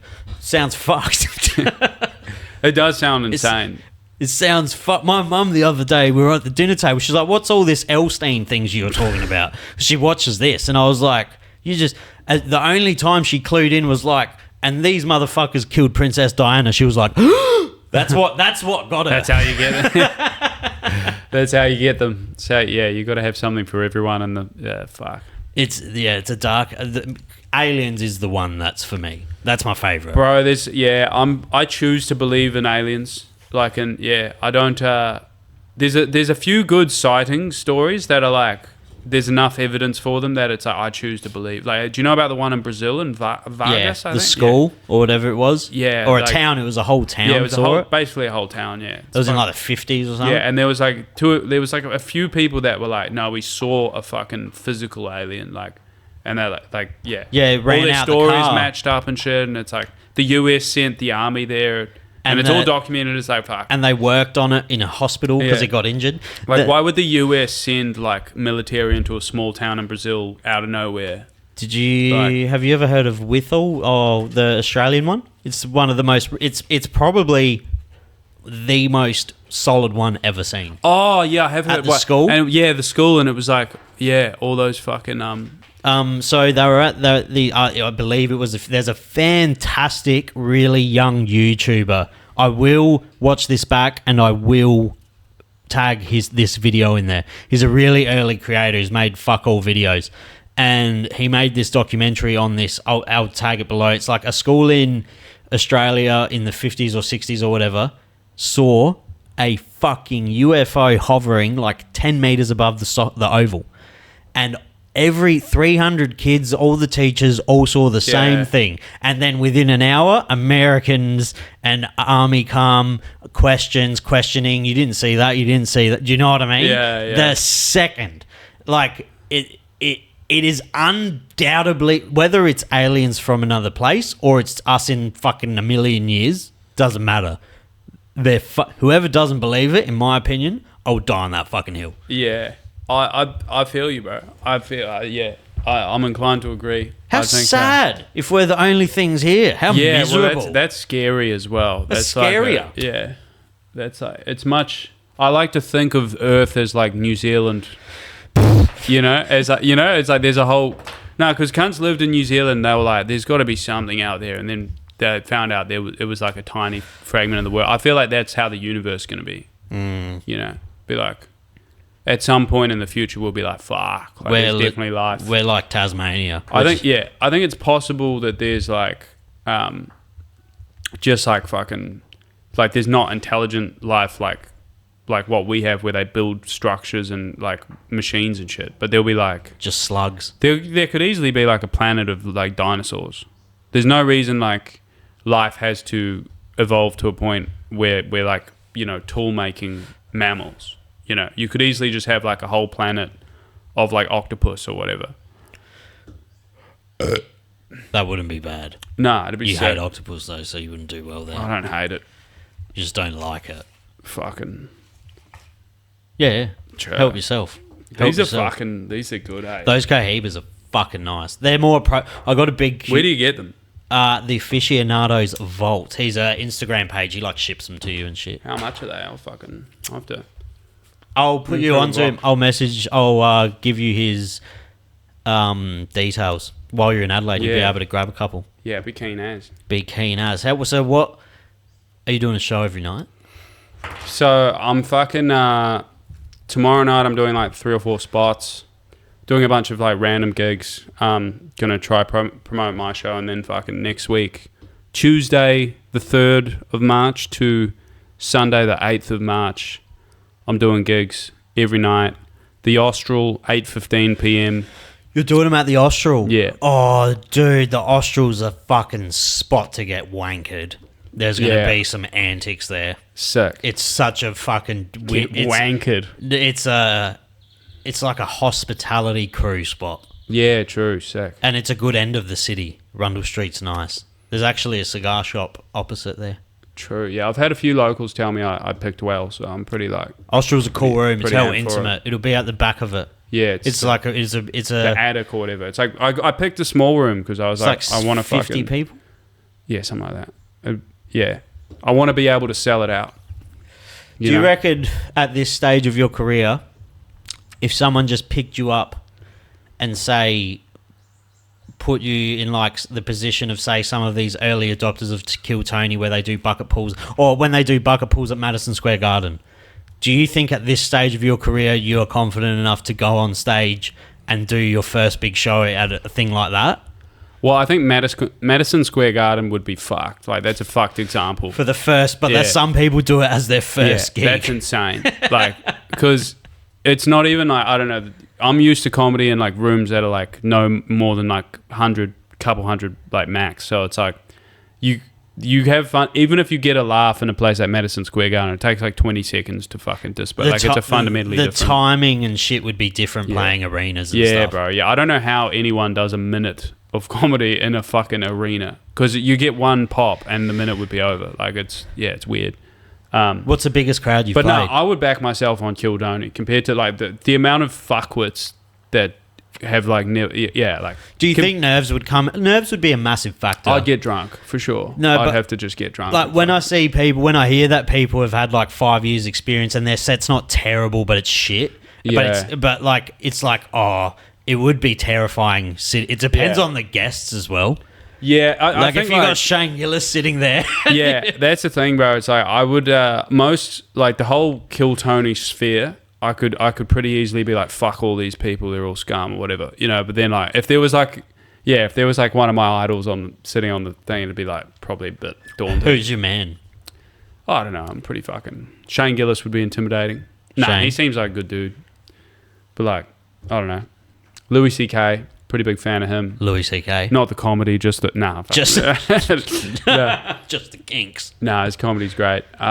He came back hard He came back so hard. He was the only person I've seen. He was the first person, I've seen to uncancel themselves. Though Yeah, well, he didn't do any like full. he didn't do anything. He wasn't like Bill Cosby or something. No, You know, It's he like didn't. He didn't was do like- anything bad. Yeah, he was asking people permission to wank and then wanking in front of them. It's sort of just funny. Like, It's funny, but like he did. It sound actually when you put it like that, it does sound very weird. yeah, it's weird as fuck. It's weird as fuck, but it's not even in the same sphere as the shit that other people it was get consent driven.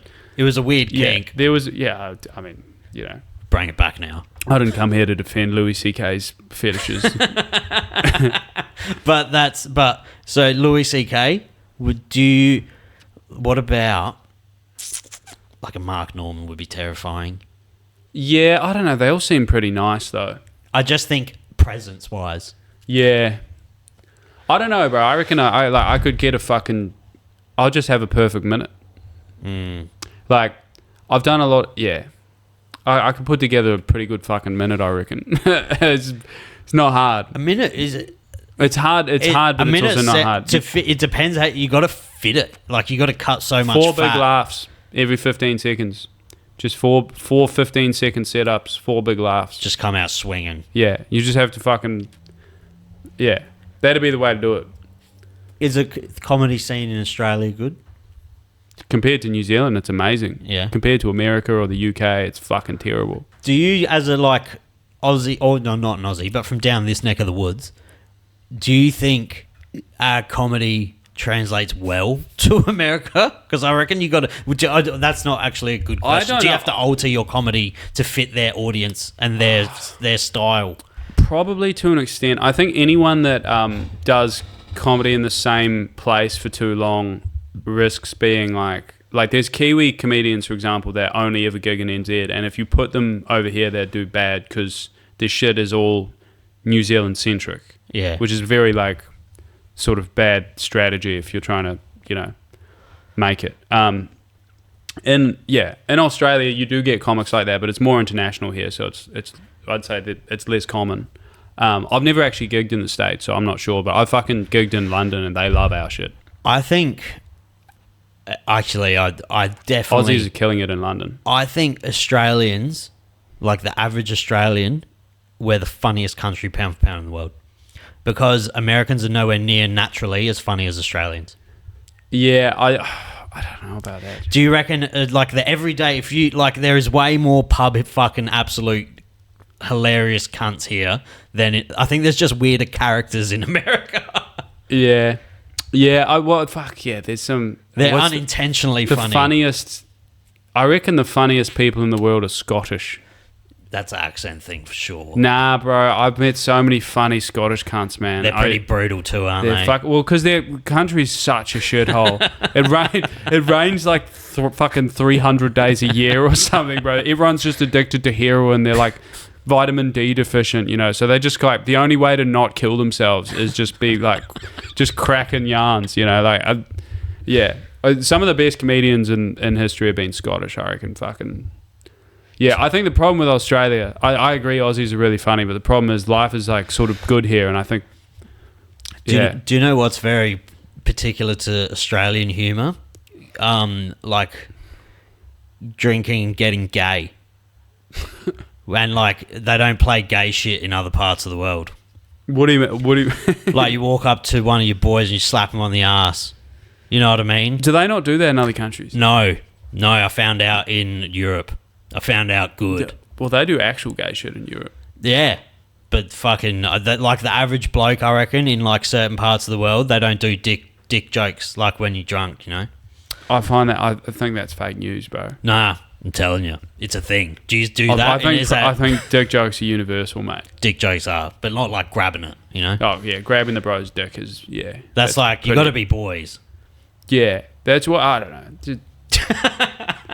Spartan stuff. This is just Spartan Just thing. Sparta. Is your goat of comedy alive or dead? Your personal one. Don't people get sad about these things? I reckon probably Stuart Lee is my favourite in terms of like, I reckon he's like a genius.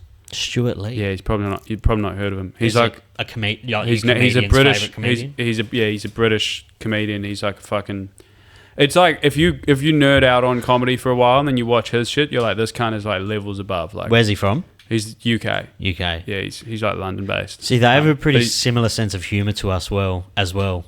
Yeah, I don't know. They're all on some Neville Longbottom shit. Like they got some weird, like, I don't know how to explain it.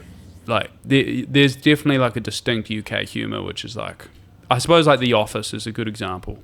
The Office is funny as fuck. Yeah, that's like very British, even though the American version was better. Shameless. Yeah, Fucking. just like sort of awkward and like silly, you know.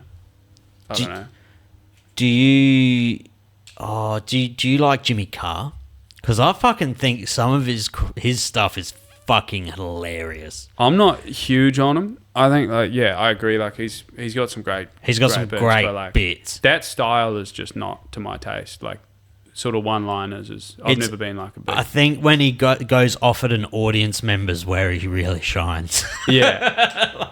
Like when he's fucking picks someone out and they heckle and he gets a good one in, it's very funny. Yeah, and that's the thing. Like a cunt like that, you know, he tours like 300 days a year or something. So he's just like, you know. Have you ever lost to a heckler? In your early career, did you look like hecklers can win? Surely, yeah. They fuck up your whole set. I've never lost to a heckler, but I've there's been a few times where someone said something and then like I've not been happy with my response, and then afterwards you're like, fuck, like, you know, because you always think of like the perfect thing. Do you recall like the worst one? I've never had a really bad one, but sometimes people just throw you off. Like for example, I was trying a joke about school shootings, right? And this chick was like this. I couldn't call her a chick. She was like a middle-aged booze hag in fucking country town in Australia. But she was like, we don't have school shootings here. And I was like, I know. Like, yeah, I don't know. It was weird. It was like, it just threw me off so hard. I think it was because it was a new bit I was working on, so I was focusing on like how to word it, and then I was like, what the fuck kind of dumbass heckle was it? But and I just didn't, because the thing is always, you're like, how mean do I have to be? You know, because if you're too mean to them, like if someone does like a pretty innocent heckle and then you're super harsh to them, the audience will turn on you. Yeah. So there's like a very fine line, and like I didn't want to like be overly harsh, but then I was like, that was pretty fucking dumb and useless. I don't know. Is bombing the worst experience of all time? Because whenever I see, bro, I literally, as a person myself, I can't even watch people bomb. I think that might be my biggest, besides tigers and like getting raped in America, like that would be my biggest fear, going on a stage to like 100 people and just no one laughing. Yeah, it's pretty fucked. Well, I've never bombed in front of like a full crowd that's like attentive, but I've bombed in front of like 12 people, which is like pretty like, you feel like you're on. Have you ever had a bad acid trip? I've had some bad trips. It's like that.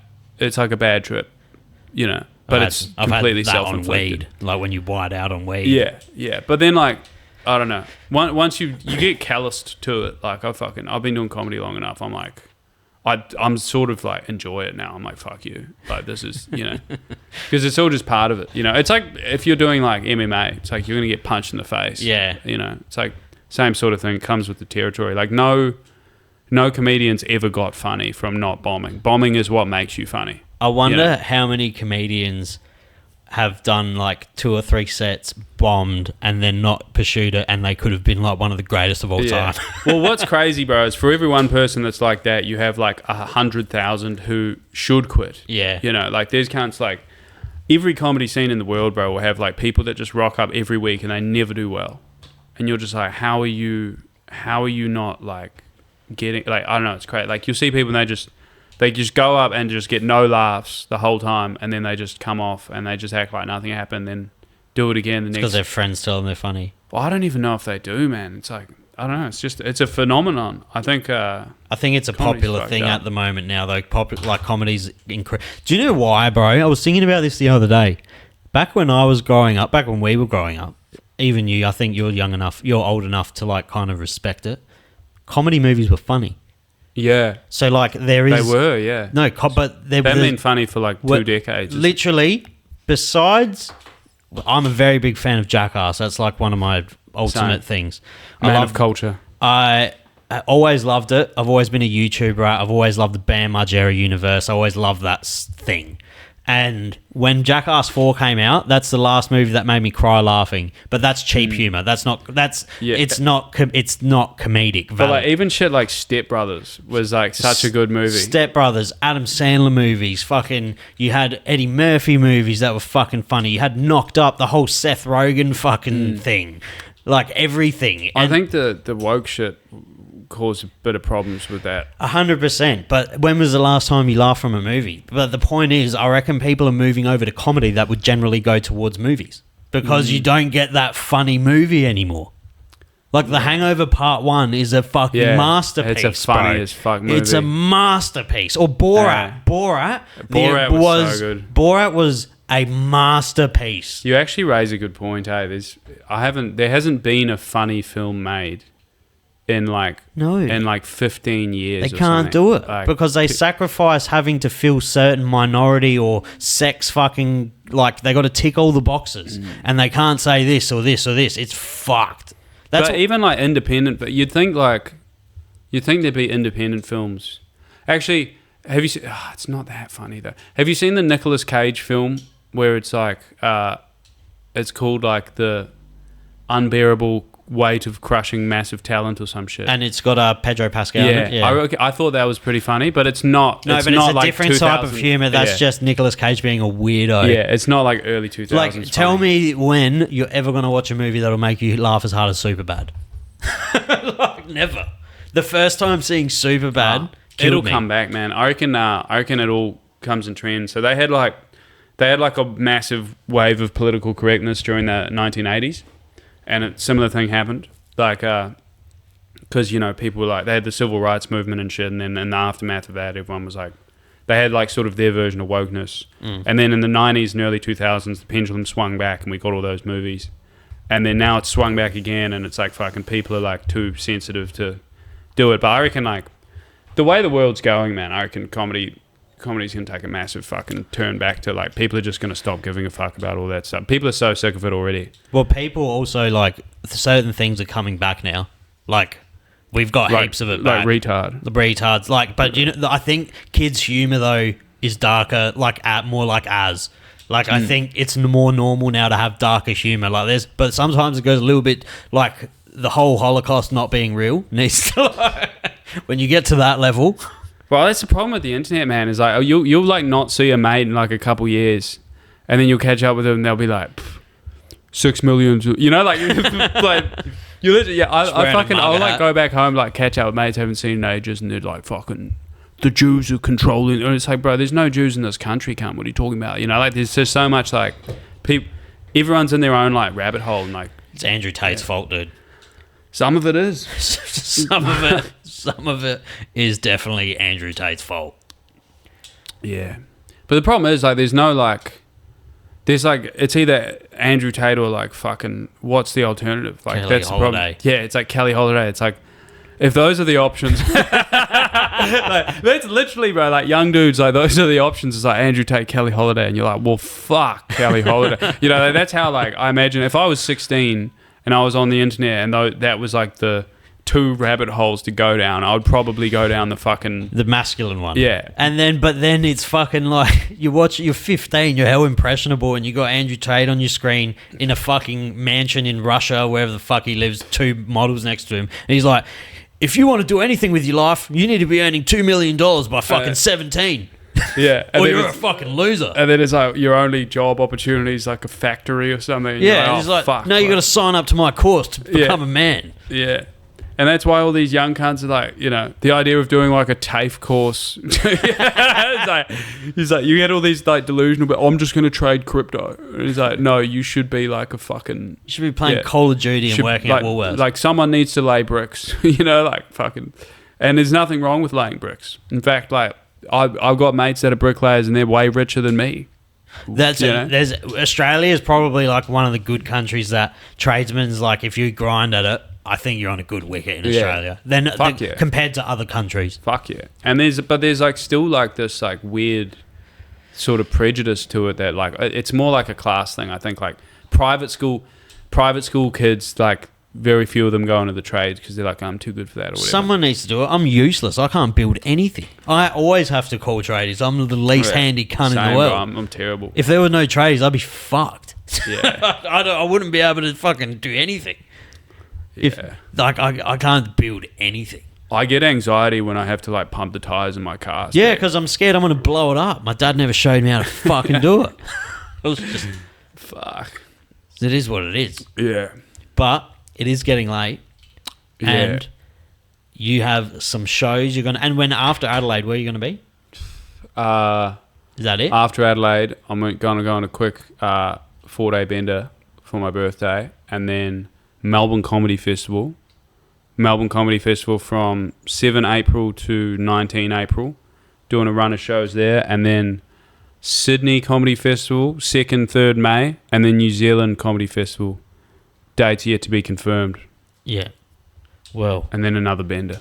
I had the camera on me for half of that because I forgot to switch it back. So I'll just mime it in or something. That's fucking fine, mate. I don't think any of your followers are all in Adelaide. I don't think any of these cunts are flying to Melbourne. Fuck, I've got to see that. Well, it was fantastic meeting you. And next time you're down in Adelaide, we will definitely do it again. Sure. Enjoy. It was great meeting you. Let's go eat some food. And thanks for coming on. Sure, brother. My pleasure. Thank you.